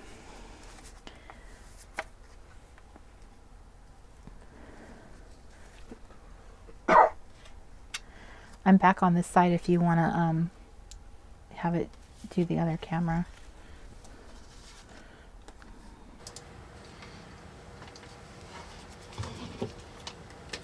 Actually, I can come up with this picture here.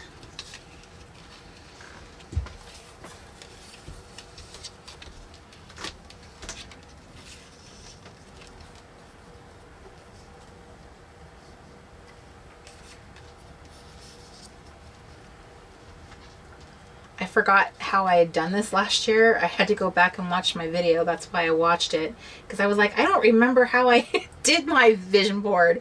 And I'm glad I watched it, because I actually had done it much simpler than I was planning on doing it. So this is pretty much what I do is just treat it like a puzzle that I'm fitting stuff into.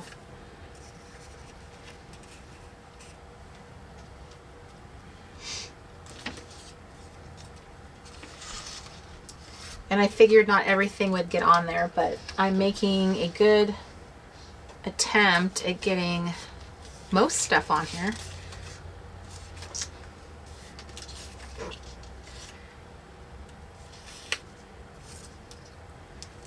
So I'm going to put creative time, and I want that that one on there for sure. I want this one on here. And I really, really, really want the mustard typewriter.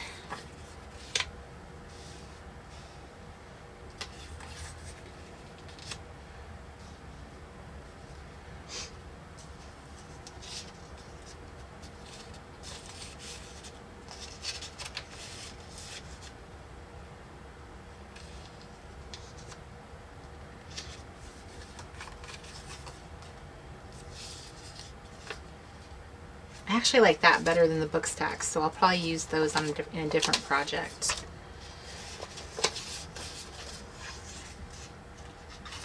So one of the things you can do is when when you're gathering pictures online and putting them on your page, like the way I recommended doing it in Publisher, one of the things you can't really tell is, like, sometimes it's hard to kind of decide how big these images really are. So if you find that your images are getting bigger than you would like and you wanted to use smaller, you can always go back to that file and just resize them. I'm gonna just go ahead and have a board with bigger images. I'm not going to do that. I'm gonna use these images in my Craft Your Vision notebook that I have. So I will definitely be using these for other projects. So I'm going to leave read off because it is already on there.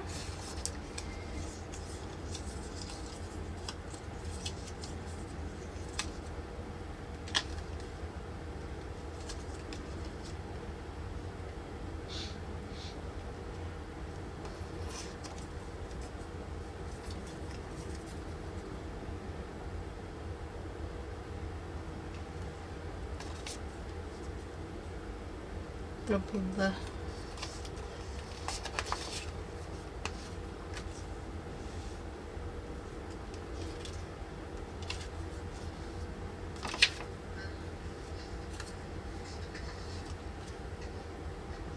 Did I have a picture that said, I thought I had a word that said document.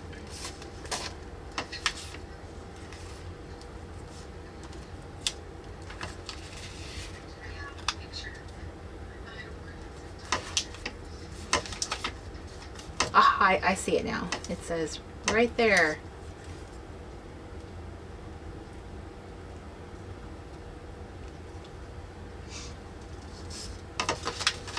Okay.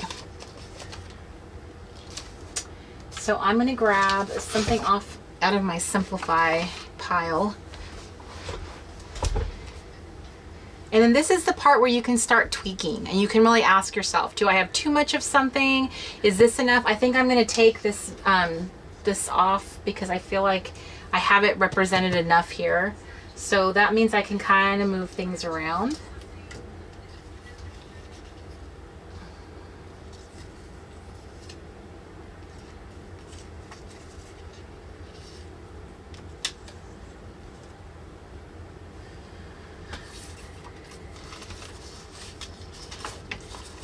So maybe, there we go. To me, this picture embodies like self-care, which is an important part of your health. And I really wanted to make sure that I got that photo on there, was this one right here. It's, to me, it's part of being not just physically fit, but mentally fit. Because there's definitely been a lot of, there's definitely a lot of struggle a lot of the time, you know, in general, just in life in general. Life can really be hard sometimes. And depending on the kind of person you are, it can be it can be hard to deal with. And it's just a matter of you having the right muscles to work out, you know, how hard it is at that time.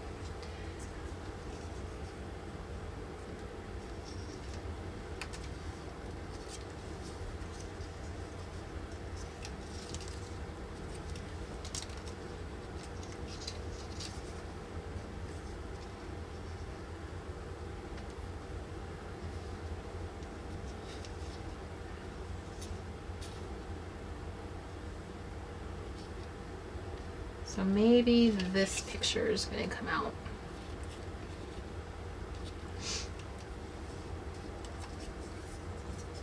I'm so engrossed in what I'm doing, I have to keep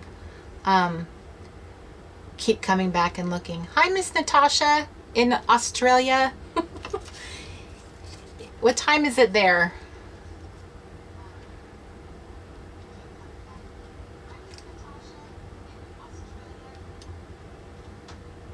I keep looking back over there. One of the things that I notice when I'm doing crafting, which is why it's hard to do this on camera live, is that I get very lost in my thoughts and what I'm doing. So I'm thinking, am I even remembering to look at the board and seeing what people are doing? Okay, so I like that. And then I have the word read. Maybe I do want that. Maybe, I don't know. Maybe I don't. The Kindle is so not as cool as a book stack, is it? It's like, it's just not the same thing as having a cool stack of books. Okay, here it is. But I guess it's not as important now. I already have a really cool book stack there.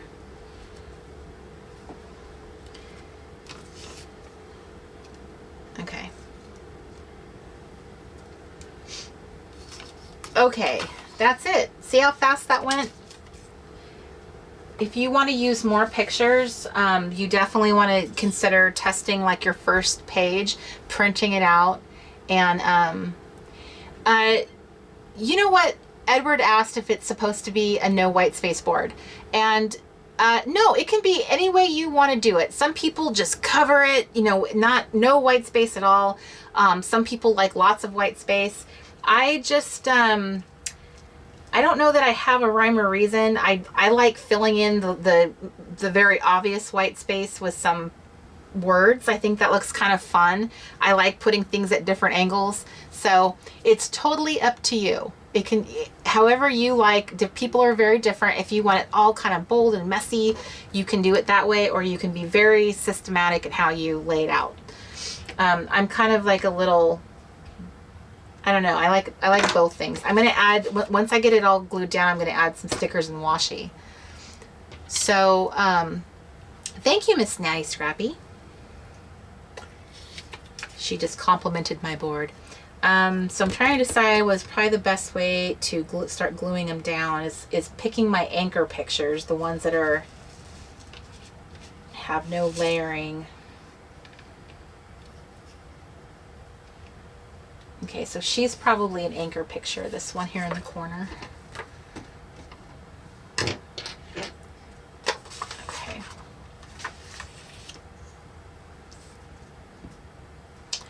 Sarah says that she loves books, that she just finished reading 45 books. Sarah, I have decided that I need to get back to doing that too. I used to be a prolific book reader. I don't read novels. I'm very much about reading personal development. I'm sure you guys are so shocked. I love reading self-help, personal development. That's just my favorite type. And I have over 600 books on my Kindle, and I really need to start reading them. I have been, the last couple years, I've been using television more. And when I say television, I really mean like Netflix or Hulu as more of my escape instead of turning to books. And I want to get back to doing that again. So I am making a commitment to a book reading plan. When we get the TRG membership up, one of the things I want to do is a quarterly book club and have a challenge in there for book reading. Because I think it's so good to do that.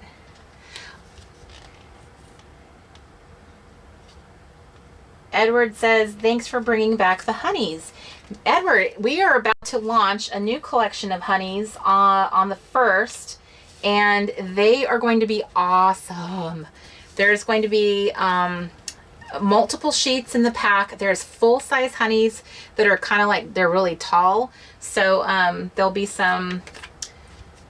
a variety of different types of honeys, and we actually did some really fun things with them. Some of them have dresses and outfits that they're wearing TRG patterns. So I thought that was so fun. And there's some that look like they were sketched. So it looks like someone kind of like illustrated them.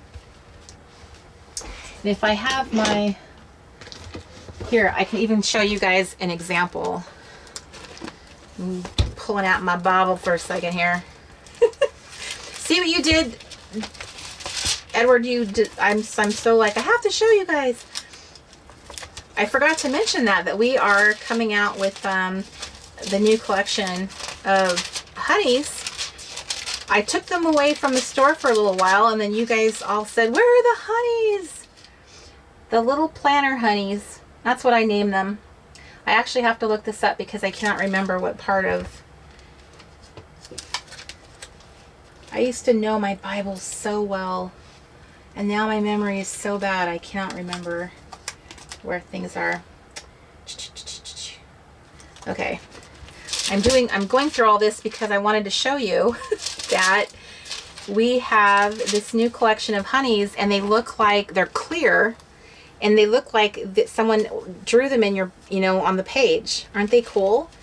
So you can kind of snip them and overlay them over like text or over a picture, and they look like they're just part of your page.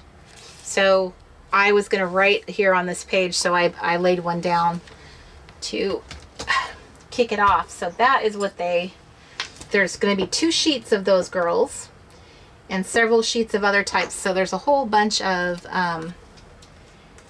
different girls coming. And Kesia, you said that you read Big Magic. You're starting to read Big Magic. That is such a bomb book. The way she describes, Elizabeth Gilbert wrote this book called Big Magic, for those who've not read it. And she describes creativity in a way I've never seen anyone describe it. It's almost like an entity that you're kind of like having a relationship with. And I totally get what she means. And one of the things that she says is, don't ever make creativity pay your bills. And now I understand what she means. Because the more I've tried to make creativity a part of my business, the more it totally eludes me. Like, it has been really a struggle this last year. Where I have not felt creative at all. And then that can be a very scary thing, because if that's the way you pay your bills and you can't come up with anything awesome, that's troubling. I've had a serious lack of creative spirit. Okay, so I'm kind of, let me see here. Maybe I should make it up here. Well, I don't want to make it.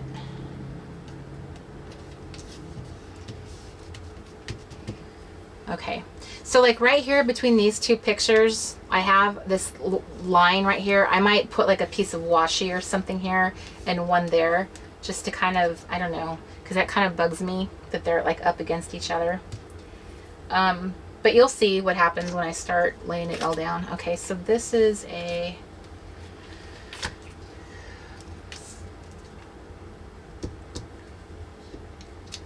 Okay.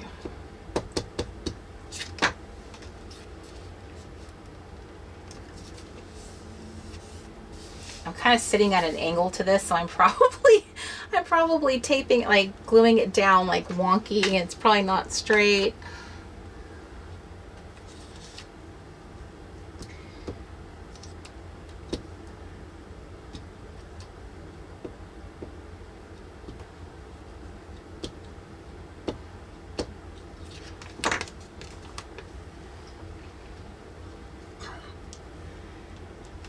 Christiana says that she is sitting here in her PJs and getting ready to finish her December memory keeping. Good girl.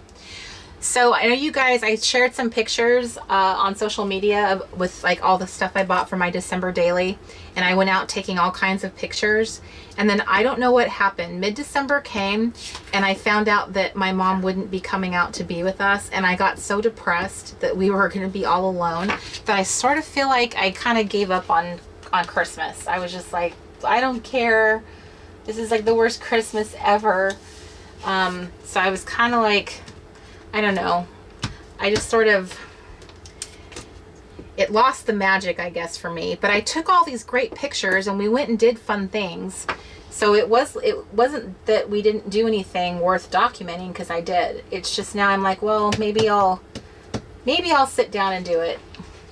I'm going to hopefully be spending some time with Miss Tracy while I'm here, and I know she is really good about doing December dailies, so hopefully she will encourage me to get my stuff out and start, like, just do one page. I just want to say that I've done one pocket page in my life. That would be a really wonderful thing to feel like I achieved.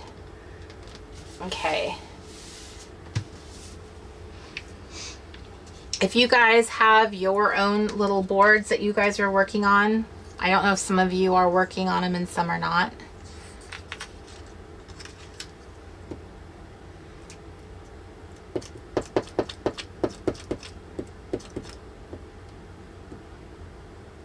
And the question,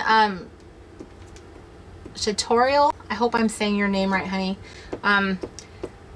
The Happy Planner covers that we do are the regular standard ones. They're not the big giant ones. That's all. I don't know what all the differences are, but they're just the standard Happy Planner size, if that answers your question.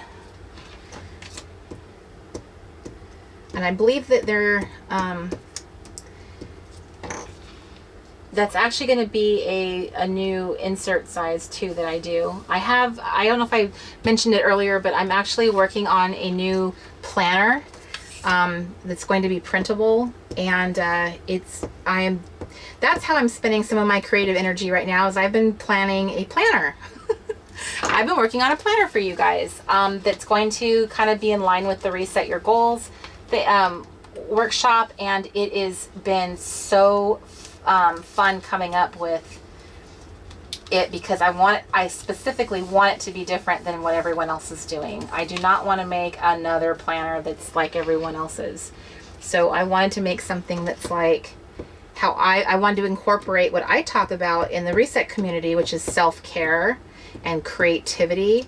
And I wanted all of that, and like, you know, I wanted that to be represented in my planner. So that's what it's going to have, as a way of tracking those habits and having a really cool monthly spread. It has like 6 layouts just for each month that are not a calendar. It's just like things like your tracker, a layout for memory keeping, a layout for your self-care, goal setting. That's been my fun thing that I've been doing. So I'm really excited to share that with you guys when I get it all set up. It will be the planner I'm using too. And I think I'm going to do it as a letter size, and possibly, if it's possible, as a Happy Planner size. Those are the 2 sizes that I'm going to launch with. and I'm doing it myself. I'm not having anyone else work on it. I'm doing it personally. So you guys are limited to my to my graphic design skills. But I am putting honeys in it. I want to have a planner that has these amazing the black and white honeys. So the one I just shared with you guys earlier, the one that looks like it's sketched, that's the type. I have a whole bunch of them. I purchased them, and we're going to get them into the she looks good there. I'm trying to figure out, how did I have her? I moved her so much that now I'm not sure where she was. Was she a little lower than that maybe? She has this like little glob of white space right above her head.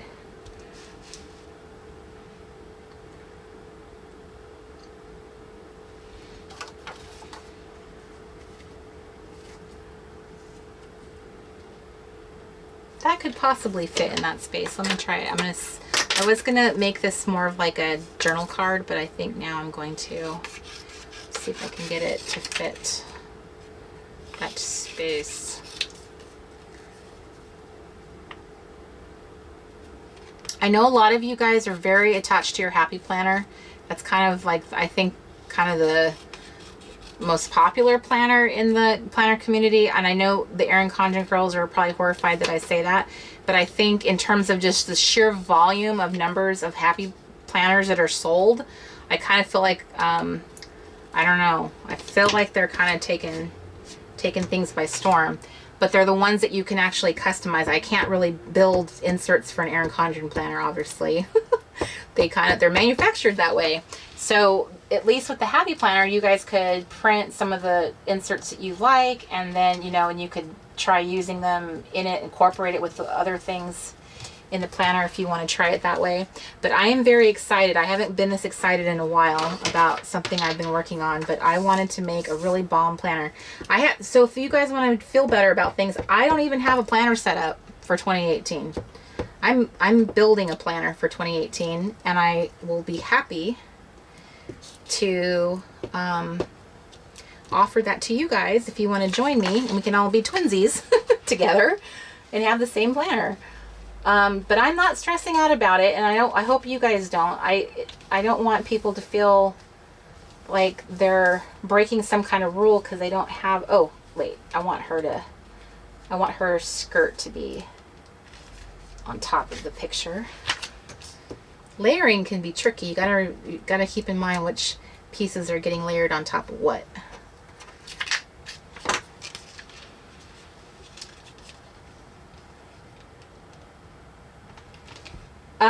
Yeah, Kimberly, I mentioned about the American Punch planner, the American Crafts Punch. I am not a fan of that punch at all, so I don't want to set people up to having to use it to be able to create an Erin Condren. There's two ways of my planner that I'm going to share with people to do it, and they can either do it the way I'm going to share, or they can do their own thing. Those are the two sizes I was going to do, and then you can either the master notebook thing that I did, where I showed how I made my own little notebook by taking apart another notebook. That's how I was going to show people. If you want to really be DIY and like make your own thing, that's one way of doing it. But I really don't want to recommend that punch because it was not user friendly to me at all. And I try to be careful about what I recommend to people, because I don't think that's something that if I struggled with it as much as I did, I would feel like I'm not sure that I could tell people, yes, this is what I recommend you buy to make this planner.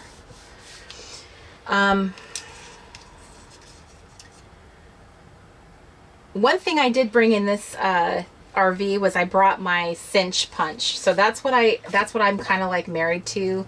I still really like it, but I realize that it is it's bigger. I do have the American Crafts punch in here too, but I attempted to try it. I tried to like it. I liked the idea of it, but then I just wasn't a fan. Okay, so that's gonna go there. word. Oh, okay. So maybe I should move this up maybe a little bit more.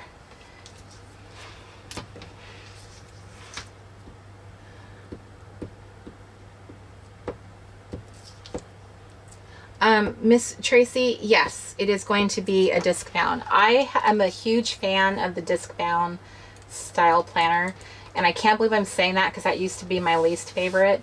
But when I got the Martha Stewart disc bound book, finally, when she first re-released it and I finally had one, I pretty much fell in love. I have 2 of them. They're letter size, and I just really love the letter size planner. It just affords you the most, oops, I just pasted down the wrong word. It just affords you the most amount of space. And there we go. Ooh, that's good. So that is what I'm going to do, is a letter size for people who love the disc bound style planner, and then I'm going to do the happy place size, hopefully. And with that, you can make a notebook style, like have it bound. And I think that people sometimes, like, one really great resource out there are companies like FedEx or Office Depot, Kinko's.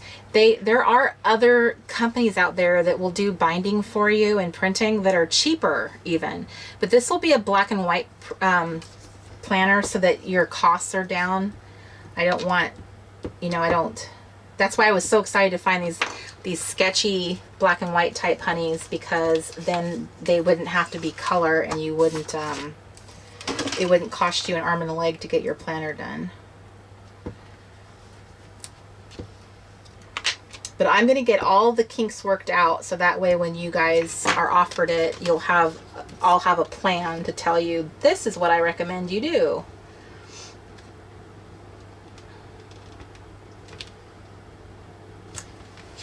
Oh wait, no, I want her dress.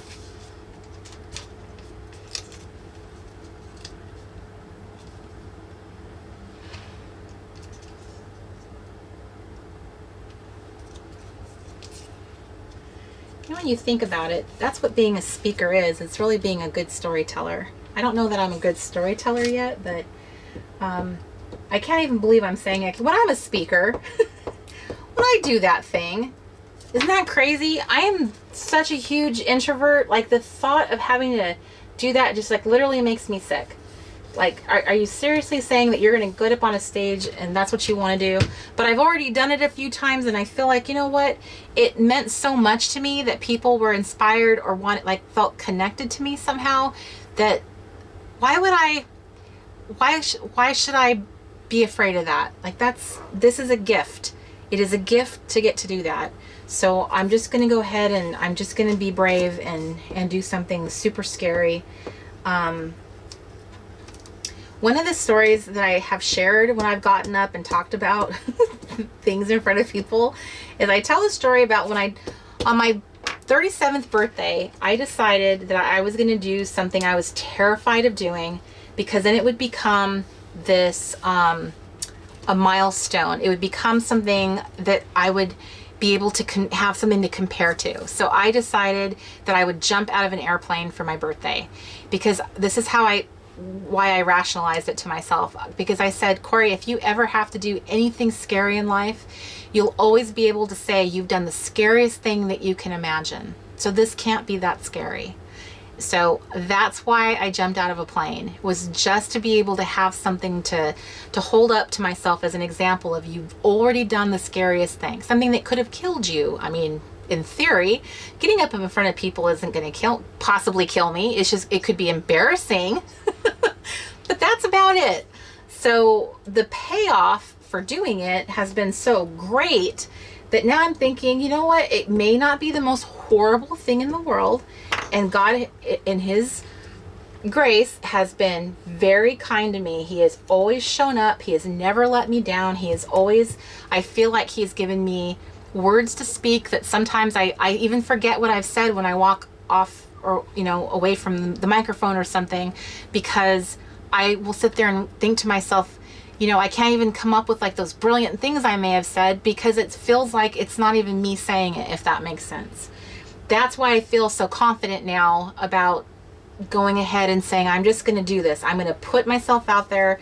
I'm going to actually apply to be a speaker. I'm going to throw my application out there into the world, because that's how confident I am that he won't let me down, because it wasn't my idea. This was his idea. And I think that's kind of why the podcast has become so meaningful to me, because it's a way of speaking life into people, speaking about what it means to do these brave things you wouldn't ordinarily choose, to be able to live an extraordinary life. The plans that we have for ourselves, you know, I make this vision board and have all these great plans and stuff, and I pray over the things I put on my board. I don't just come up with it on my own and demand that this is how things turn out. Whatever I've put on here, you know, I always I leave it up to God. If it's not your plan for me, take this desire away. You know, make it be something that doesn't matter to me. I'm putting be bold on my board, not because I came up with that idea, but because he has made that clear over and over and over again to me. So I'm going with it. And I think sometimes his plans just can absolutely blow your little plans out of the water when you give him a chance and are willing to follow them, hear him, obey him. It has been an extraordinary experience, and I think that's why I'm willing to say things and do things now, because I know firsthand what I'm saying is true. When he calls you to things, he will not abandon you when you act in obedience. He stands right there with you. He gives you the ability to do things that are outside of your ability. I'm going to tell you this, guys, right now. I took an F in high school rather than get up and give a speech in front of the class my senior year. I'd never voluntarily failed at anything in my life until that moment, because the thought of getting up in front of those other kids was so horrifying to me. And then, of course, speech is a requirement of college, you know, to graduate. So I waited the very last semester and I took the accelerated class that meant that I could be done with the class in like 3 weekends. You had to go like for a full day, like, I don't know, it was like 3 or 4 weekends in a row, and then you would be done. And that's what I picked. I picked the fastest, painless way to get it over with. So that's why I find this so humorous that I married a man named Speaker, that I walk around saying, hi, my name is Corey Speaker.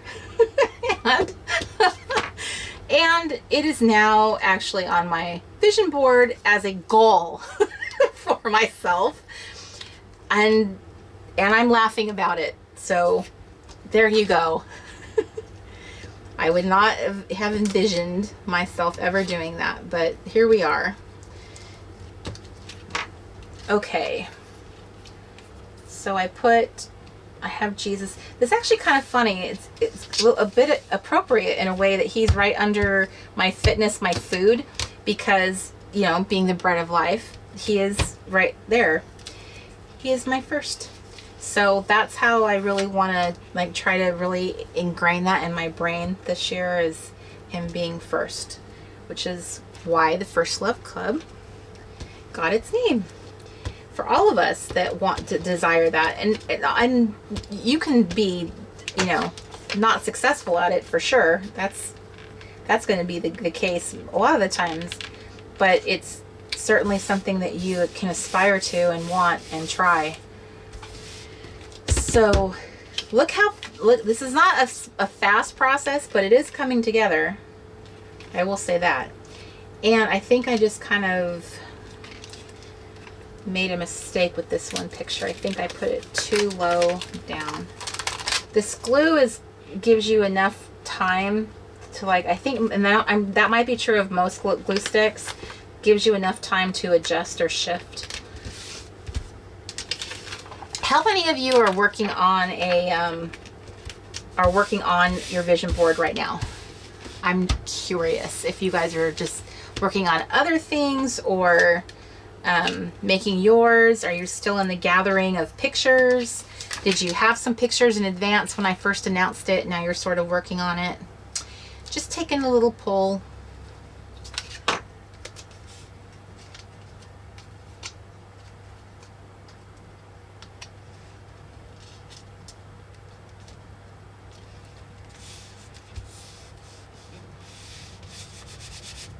Good night, Casey, Nurse 19.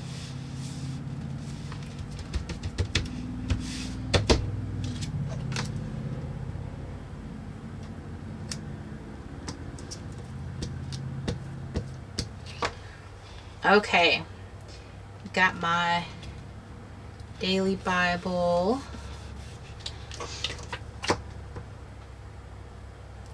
I am a New King James girl, so it's been interesting trying out new translations lately. Sometimes I don't care for them as much as I would like to, but this Bible is actually quite easy to read. I think it's the Holman Christian Bible, Standard Bible version. But I usually read it with my New King James, so I can like double check certain things, because I just personally think that the New King James is just, it sounds like poetry to me. The way it's written, it has the most poetic way of saying things, and I feel like a lot of the ways I've remembered scriptures that way.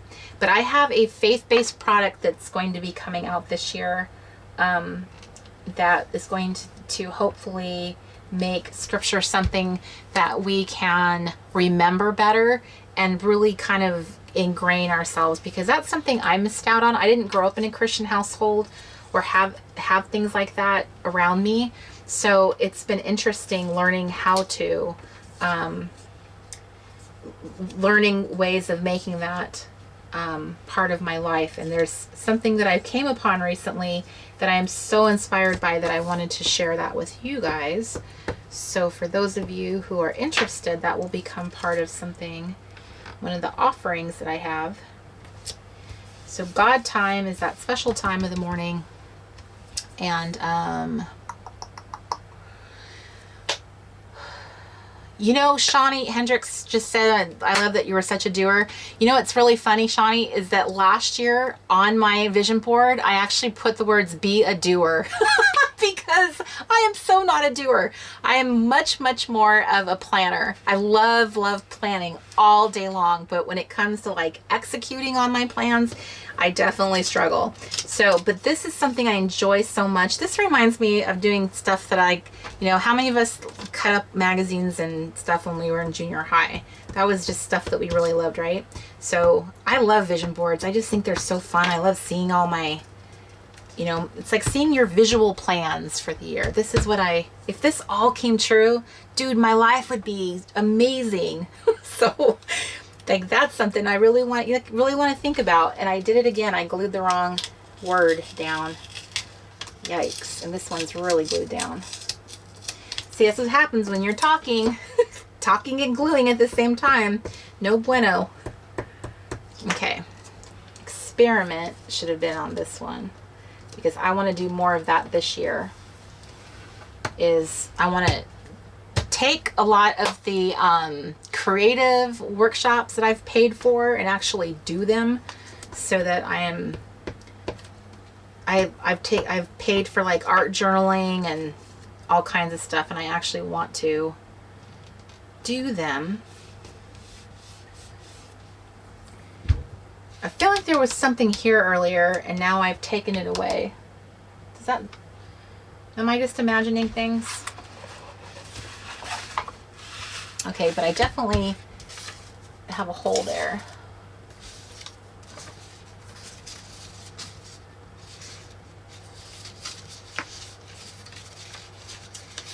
I really want a picture of this on my board. I just need to get it smaller. So maybe what I should do is pull up this word here, so it can, I'll reprint this one, and that way it can kind of go over the top of that one. So now that I have my board to this stage, now I am doing the fun thing, which is filling in stuff. And you can do that by the words that you've picked.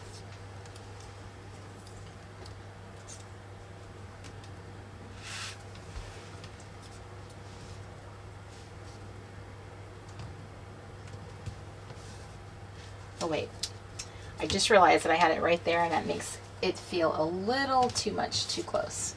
So I'm gonna put it up there. And can't get enough of this word, bold.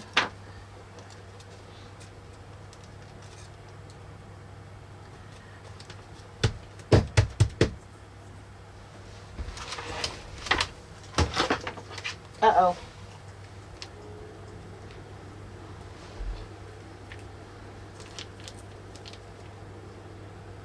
Okay, so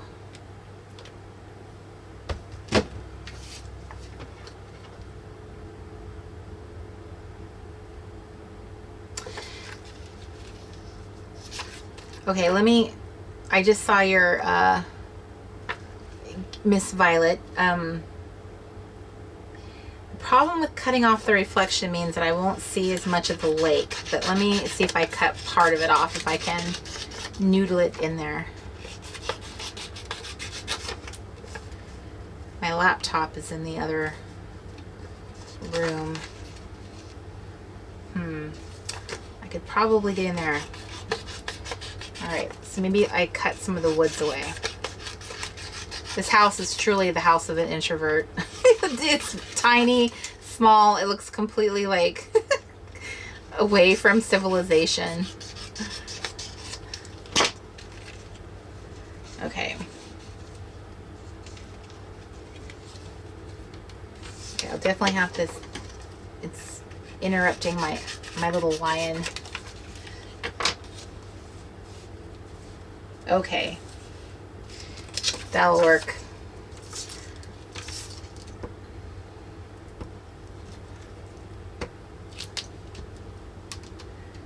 I was not keeping my eye on the clock tonight because I figured I would just do this until I was done, whatever time that meant.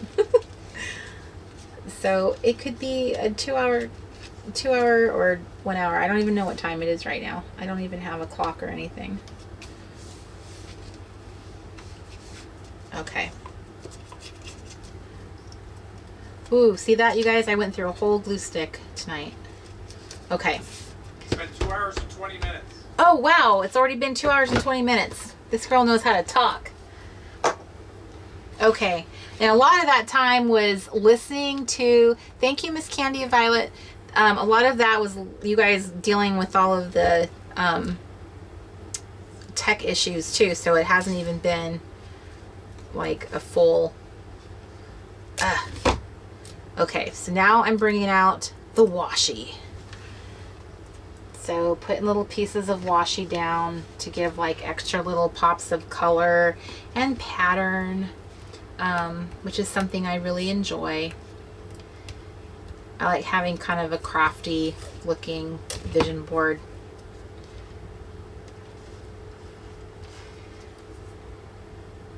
I want to teach vision board workshops, like going around and teaching them. That would be so much fun. That is kind of one of my dreams, is doing vision board workshops, like a full day of it. Doesn't that sound like fun? You're just hanging out with lovely people and getting all your little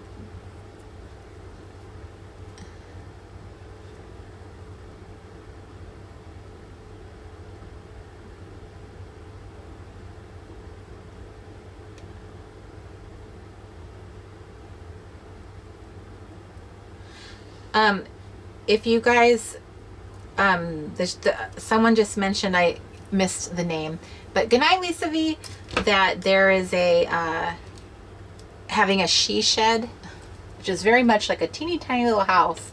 I started a she shed Pinterest board because when I first discovered them, I was like, oh, these are amazing. So I have a She Shed Pinterest board on my Pinterest, the Reset Girl Pinterest account, if you guys want to steal pictures from it and pin them to your board. But yeah, it's just fun to fantasize about having something like that to yourself, I think. See what washi can do? It just kind of like nicely fills the space, and it kind of, I don't know, depending on what kind of washi you have, it just adds a little extra something. It makes it a little less, I don't know, boring. Not boring, because there's so much going on, so it's not boring. It's just, I don't know, it just makes things pop. Let's put it that way. I appreciate you guys being so patient despite all the little issues we've had tonight.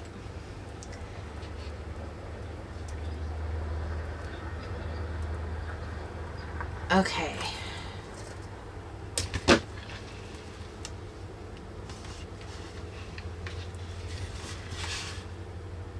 I really love my board. And that's how you should feel about it too. Is that's what's so cool, is that you should love it. This should excite you. You should look at this and go, oh my gosh, I want this to be my life. That's the whole point of them. In one visual, like just one quick glance, this helps me make the decisions, you know, about where I'm going and things I'm doing, is that I want it to be, you know, reminding me is this is about, it's a journey getting fit. It's not like a destination. I'm not going to lose 40 pounds and suddenly everything has changed. I want that to be a permanent situation because I've made a lot of changes in the meantime. I want to make, you know, my God time a really big, important part of my life. This message is from him.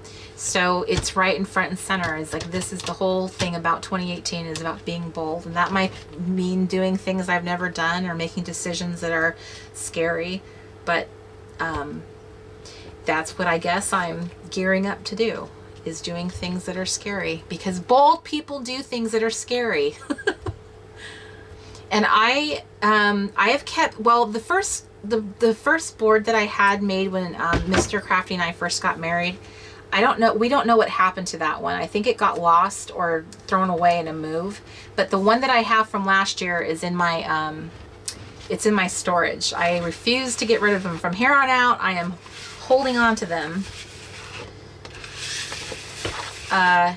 One thing though that you can do, like I mentioned earlier, is take a photo of it, and then you can take your picture, size it down to an A5 size picture, and then you can print it out and use it, put it in your planner, punch the page and put it in your planner. That's what I did with mine, so I still have it with me. It's just a smaller version. So I have this like skinny washi here.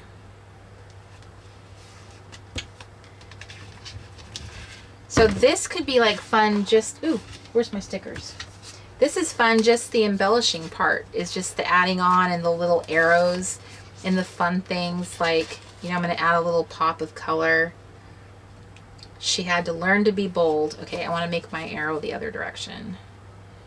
So if I want it to go that way, I think this is an older sheet because we've fixed this sheet since then so that I have arrows that go the other way too. So here's Be Bold with a little arrow on it. And that's why I made this sheet, because it says things like, I can do this, I can do that. I can achieve this. That's what I'm doing here. I can achieve this. And then my favorite little pin tacks, which is like what I was using in my planner as like, this is a reminder to me. I'm gonna put a couple of those here. Want to inspire people. Last year I had a lot more quotes. This year, not so much. So I think I'm going to go back and resize a couple little pictures. Like there's a spot here. I think that's enough space to put a little photo. I love that I have a honey on my board this year. That's super cool. I'm going to put a little green arrow and a word strip. And it says, these are one of my little faith word strips, and it says, "She is loved."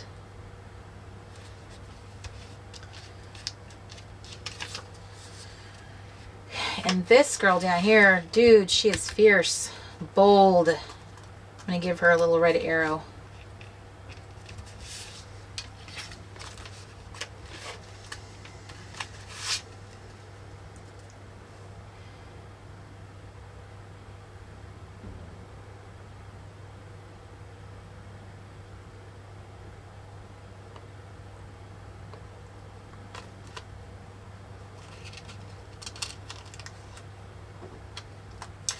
This girl right here, she's one of my favorite. I have like a whole bunch of pictures of her on my Pinterest board.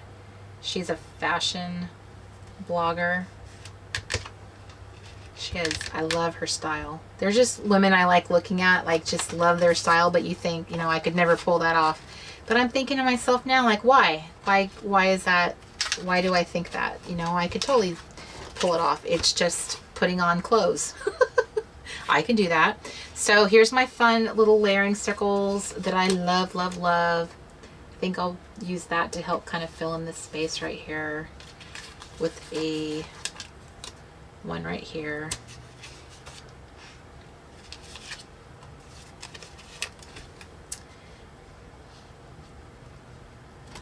One right there. They do not have to make sense at all.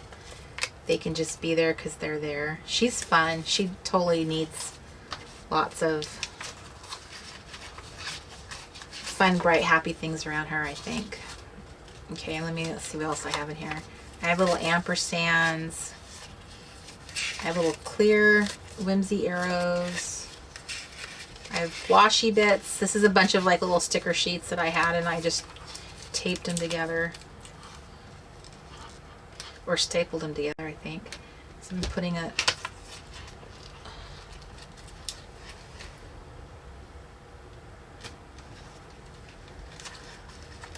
Oh my gosh, this is so fun.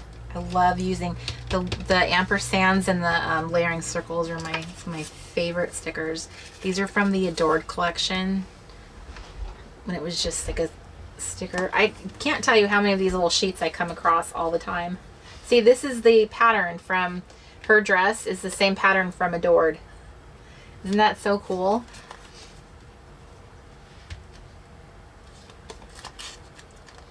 Okay, so I'm pulling off little ampersand stickers and just finding fun little places to add things because it's fun.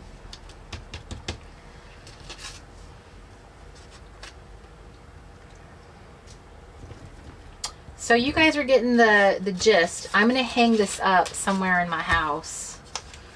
I know where I'm in an RV. I really want to see if I can attach it to this little window shade that pulls up and down.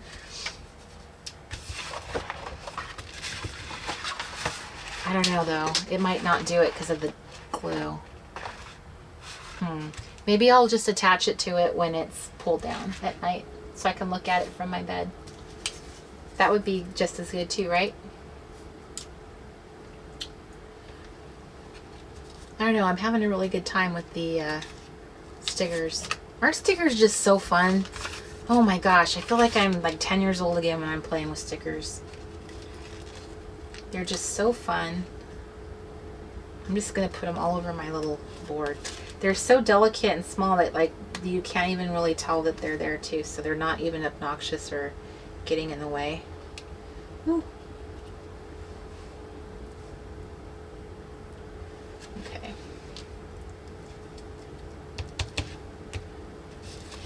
They're just having fun. Oh, Angela says put it on the ceiling. Good night, Miss Damaris. I know you East Coast girls. Let's see.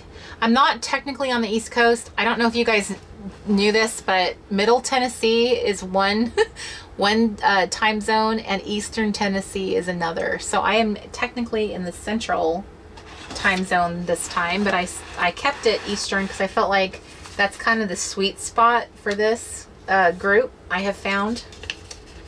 So I can do this.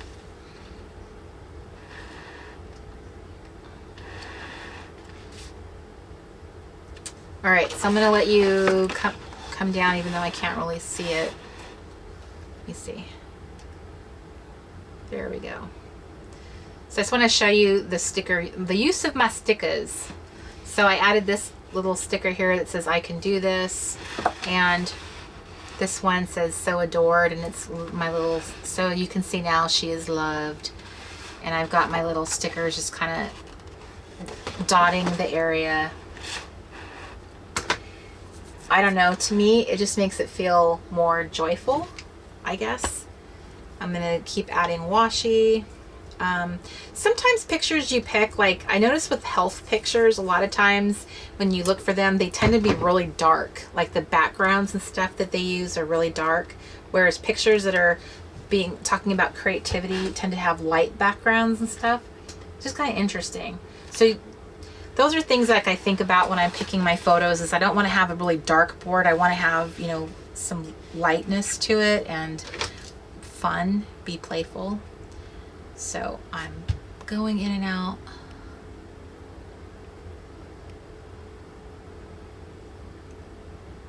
Okay, someone had a good idea, so now I'm more.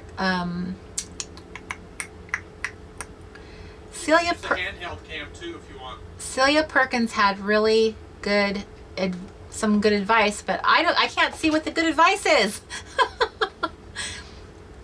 Okay, Celia, you got to share that again, because I can't see what it is. And Miss Victoria just asked about bringing the ampersands back.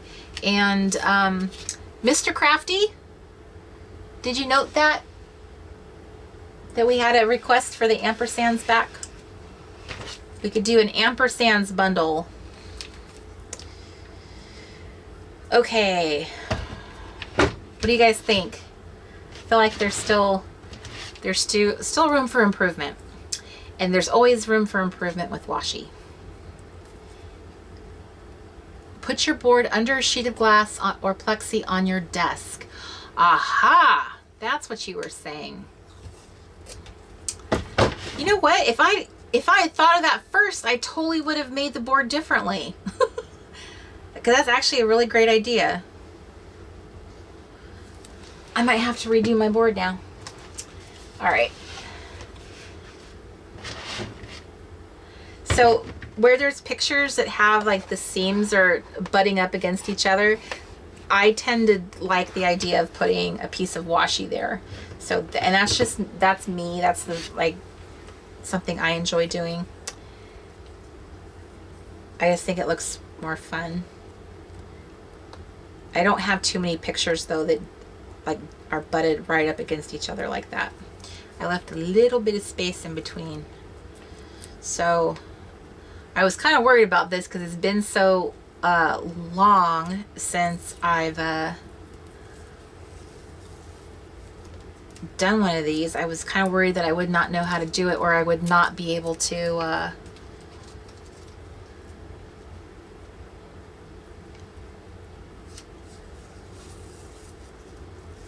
okay. And I did finish it. I'm sorry, I didn't even finish my thought. I got so lost in what I was doing that I stopped talking in the middle of my sentence. That's introvert behavior right there. It's very easy. Introverts spend so much time in their heads that they forget that they have an audience. Okay. You know what is funny, and I would love, okay, here's a funny thing, embarrassing thing that I'll share, but I would love to hear how many other introverts did this too. So as a child, because I played by myself so much, I had a lot of make-believe games, and one activity I used to do a lot was I used to do commercials in the sink, like in the bathroom. In the sink, I'd put concoctions together and do little advertisements for shaving cream, or Like I would sing into my hairbrush and perform all the time, but I was always kind of like, I was always performing alone. But I used to do like little explanations of what I was doing before that was like a big thing, I guess. But I would love to know, I always kind of chalk that up to being an introvert and just being a kid with a lot of imagination. But I would love to know how many of you guys used to do that as kids too. Because a lot of times the stuff that I do now, like when I do videos, I feel like I'm that little kid again, and I'm like, so I'm doing this and I'm doing this, and it's very much reminds me of that.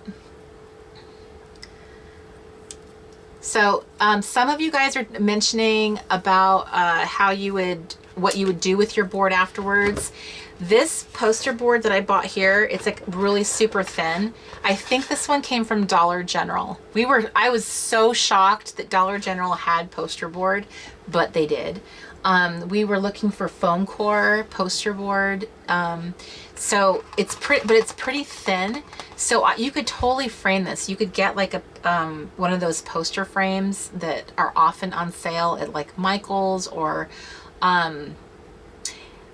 to be honest with you, I wouldn't even recommend Michael's because I kind of feel like their frames are not very good quality. I've had good luck with frames, and they're really inexpensive from IKEA, and you could frame this if you have a IKEA around. Thank you, Miss Julie. And yes, Marilyn says that she did that. So thank you for validating me. See, and Miss Bubba Letter says that she'd talk outside. And so, yes. There you go. Michelle admitted it too. She does it. I totally pretend I have a YouTube camera on me sometimes, like practicing what I would say when I'm cooking. Doing something silly. When I'm putting makeup on. Because I used to watch YouTube beauty videos all the time. That used to be what I did before planners. So that one is really funny to me. When I do my makeup in the morning, I'll sit here and pretend there's a camera on me. I always kind of chalk it up to like it's just good practice, you know, to hear yourself and how you sound, how you say things, and just trying to be comfortable. Because I feel like at first it was really hard to talk on camera, and now I have less trouble with that. But maybe God was preparing me for speaking all along, and I just didn't know it because I was such a, like, I liked to perform in the privacy of my in the privacy of my room. Okay. I'm trying to capture. Okay. Oh, good night, Miss Andrea. Mwah, mwah, mwah. And Happy New Year to you. Can you guys believe that it's going to be a new year, and just tomorrow night at this time we will be looking at our new year. So, you know, for those of you who are staying in tomorrow night, you could work on your vision board and get that together.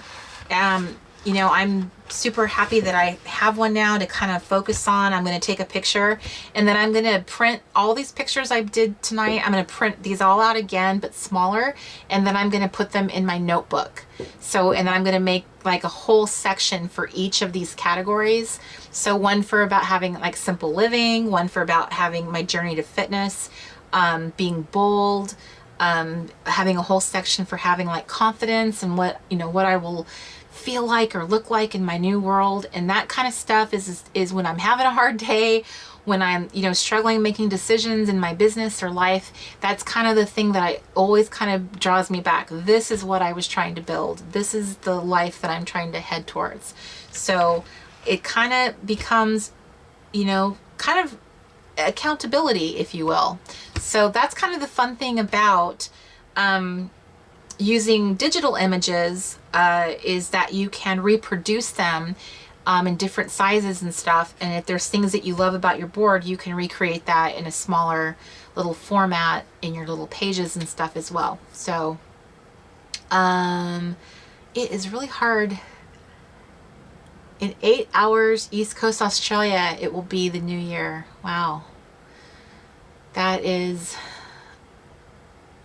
I always forget, like, you guys are almost like in a brand new day because it's so so far you're so close to the date line. Okay, so Miss Cheryl Anderson asked, what did I say I was going to do with the different topics? I am going to recreate all of these topics in my notebook. I have a sectioned kind of notebook. I'm going to show you guys the full-on setup of that and how I recreate all of this and why and what I do with it and how it helps me. And that's going to be part of the Reset Your Goals online workshop, which I highly recommend. It's going to be, I know I've personally been really paying attention to everyone else's, you know, goal setting sheets and workbooks and their webinars. I've been signing up for things just to see, well, what did people say? And I feel like a lot of the stuff that I want to talk about is not what other people talk about. Because what I want to help you guys focus on is helping you build the foundation for your goal setting, for your goal achievement. Sometimes the foundation is the most important thing, and stuff like this is part of that foundation. It's part of how, like, you make, you know, it's what helps strengthen you and motivate you, because we can all agree that one of the things that is really hard is to stay motivated. So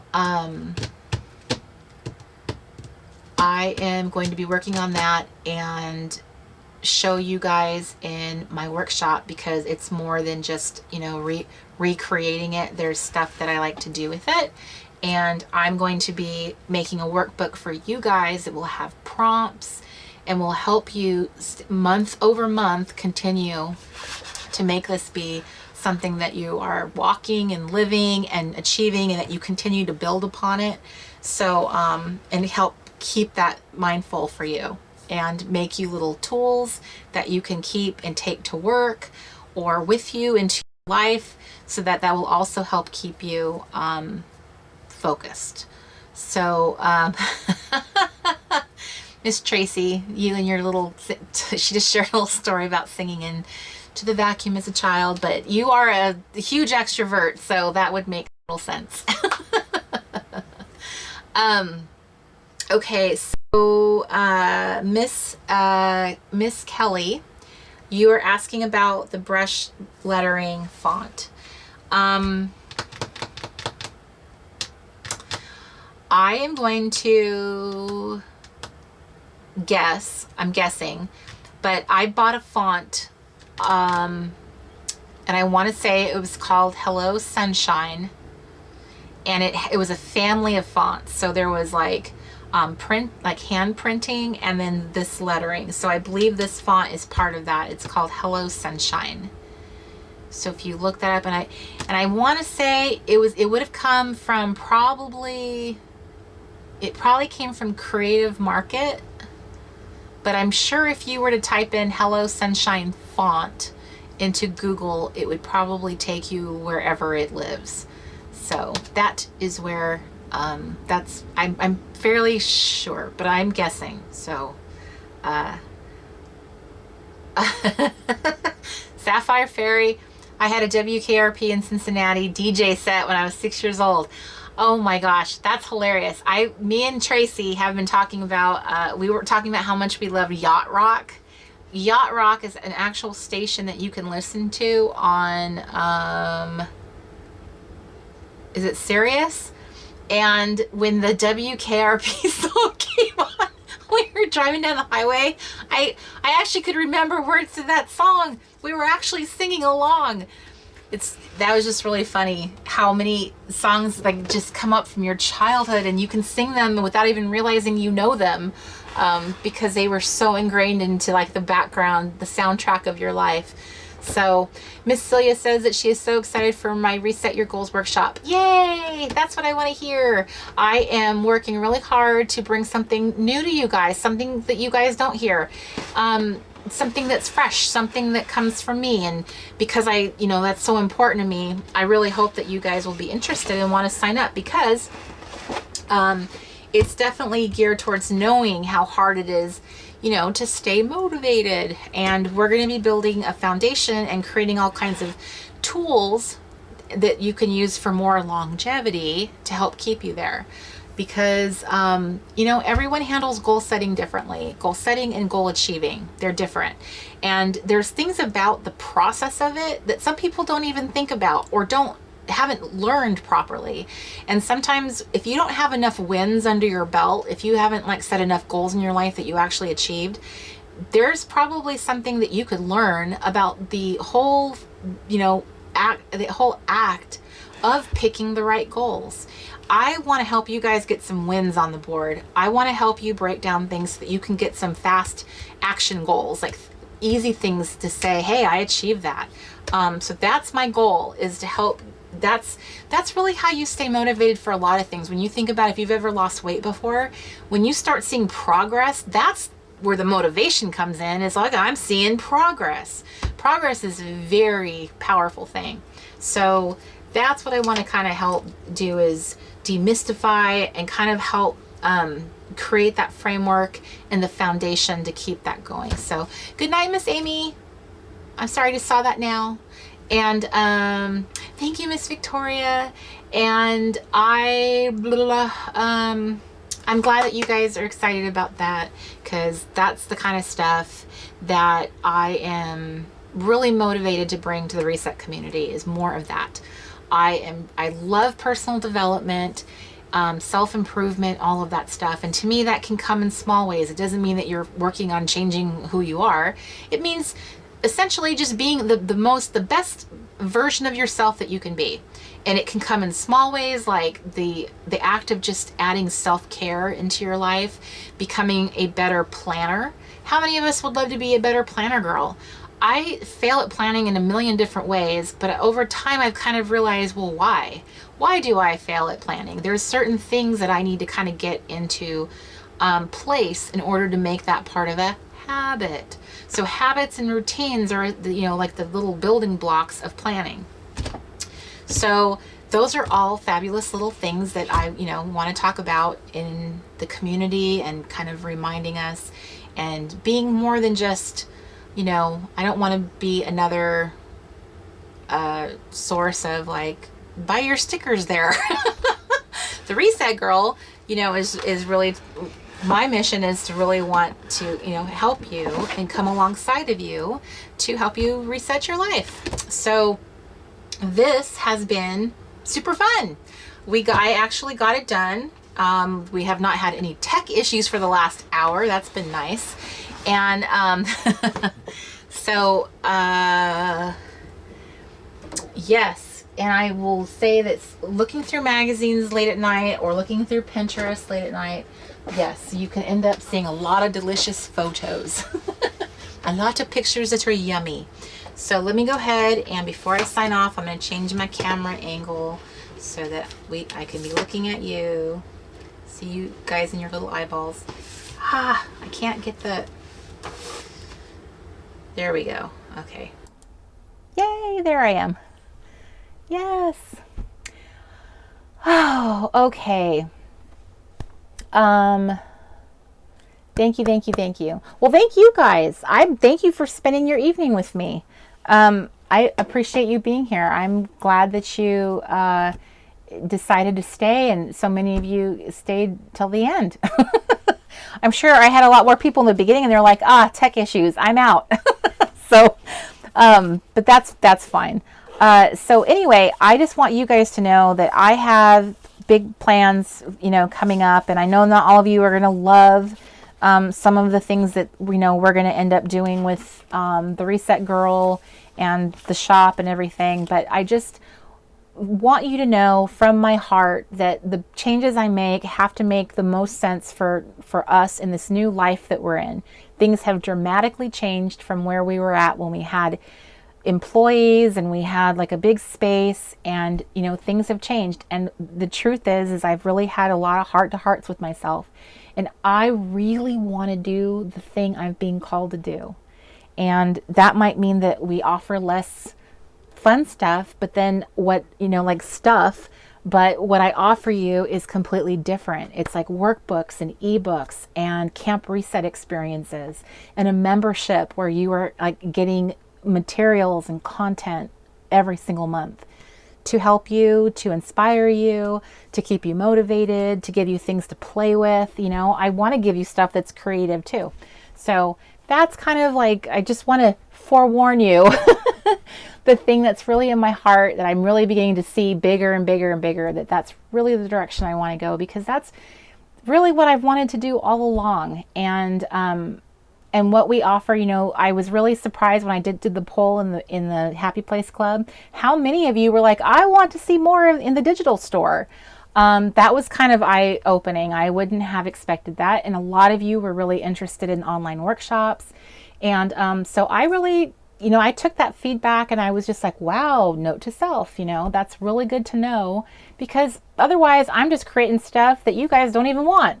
That's not what you were interested in. And quite frankly, I would love to be able to put together an even better and bigger camp reset type experience. I want to give that type of quality and thoughtfulness, and give you prompts and give you activities that are fun to do, and you know, that kind of camaraderie. And that's what the membership and the master classes I want to offer are like. That's what I envision. So we did Camp Reset as a free experience because I wanted to give you that gift, and that you had a sense of like, this is what I want to bring. So I want to do something even bigger and better. So that is what will be coming in 2018. And I am super excited. And hi, Miss Julie. Yes, I am still here.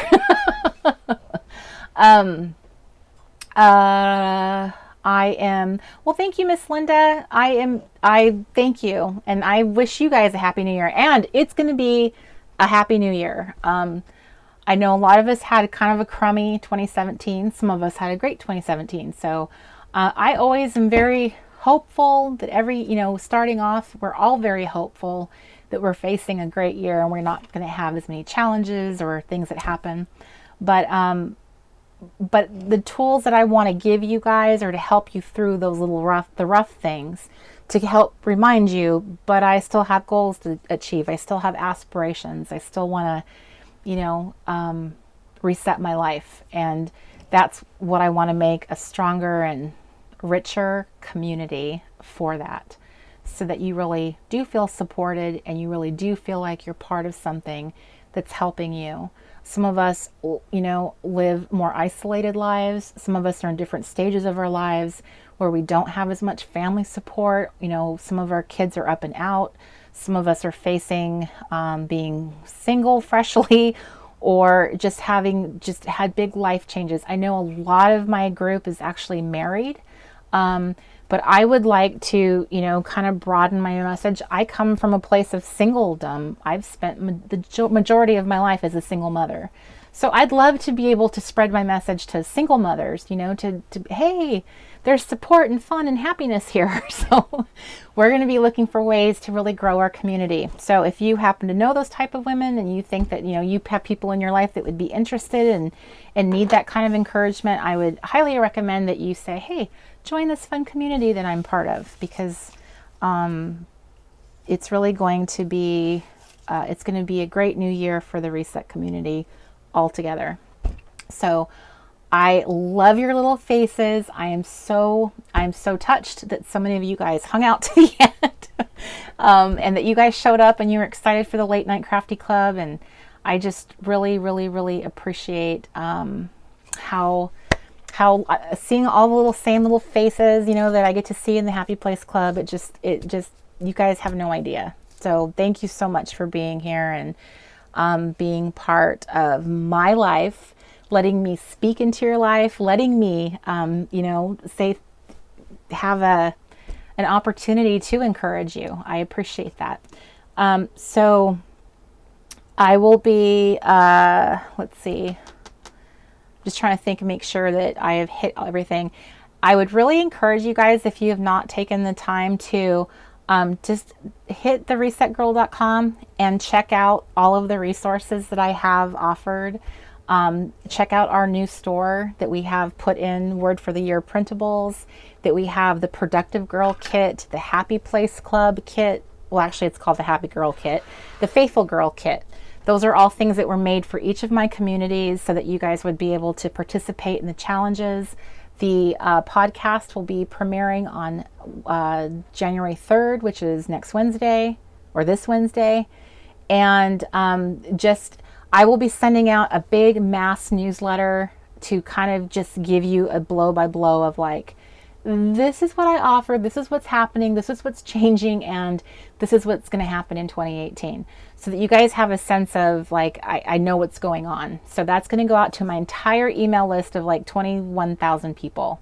So if you get it, please take a moment to read it, because that will kind of fill you in on what's happening and what to expect next. Because we have our first mega kit will be coming out for winter, and the Reset Your Goals masterclass will be coming out for the winter. And that's, like I said before, winter is like the first set of like my goals that I'm achieving and focusing on. So mwah, mwah, mwah, mwah. So thank you guys so much for being here and gutting it out through the crummy technical issues. And then I wish I could say that we will overcome them and won't face them again, but we know better than that. So happy New Year, you guys. Happy New Year. I truly will be wishing that for you. And Mr. Crafty and I are praying over our community, over your lives, and that you have a wonderful, that we all have a wonderful and better year ahead of us. So thank you so much. Mwah, mwah, mwah, mwah, mwah, mwah. And I will be seeing you guys soon. I will be scheduling. I'm kind of on the fence about January and where we're going to be here. So I won't probably put another Late Night Crafty Club on the schedule right away. So possibly in that big email I mentioned, I'll let you know what's going on with that. And good night, Edward. Thank you so much for joining us again. I'm really glad that you showed up. And ladies, thank you for being here. Mwah, mwah, mwah, mwah. Look at all your little faces.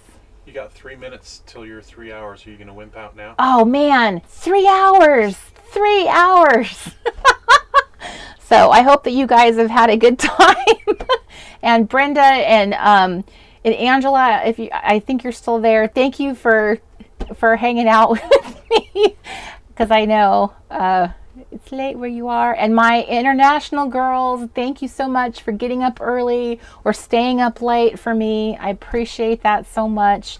My Australian girls, Happy New Year. You guys are almost there. You guys are going to watch your ball drop very shortly. So you guys all have a safe New Year. I'm sure most of us will be staying in. I know we will be. But anything else? I don't think so. Oh, okay. Oh, I have one little tip. Okay. This is kind of funny. I have been obsessively watching on Hulu, The Goldbergs. If my Gen X girls, and I know there's a lot of you in this group, if you want to relive your childhood, straight up relive your childhood, The Goldbergs on Hulu, you can sit there and binge watch all the seasons. It is a really hilarious. It's fantastic. It's a cross between so Malcolm in the Middle funny. and Wonder Years. Exactly. Did you hear that? He said it's a cross between Wonder Years and Malcolm in the Middle. And so if some of you guys have watched it, you can agree with me right now. It's an awesome show, super funny, but you can relive the 80s all over again. So that's probably what I'll be doing tomorrow night. So anyway, that was my little tip. But I love you guys, and thank you so much for being here. And look at that. Happy New Year. Happy New Year. Angela says, my favorite show. See, Angela, once again, girl. So anyway, love you guys. And love the 80s. Me too. Now I look back and go, wow, that was a good time. But at the time, you were like thinking, oh, I wish I would grow up and out.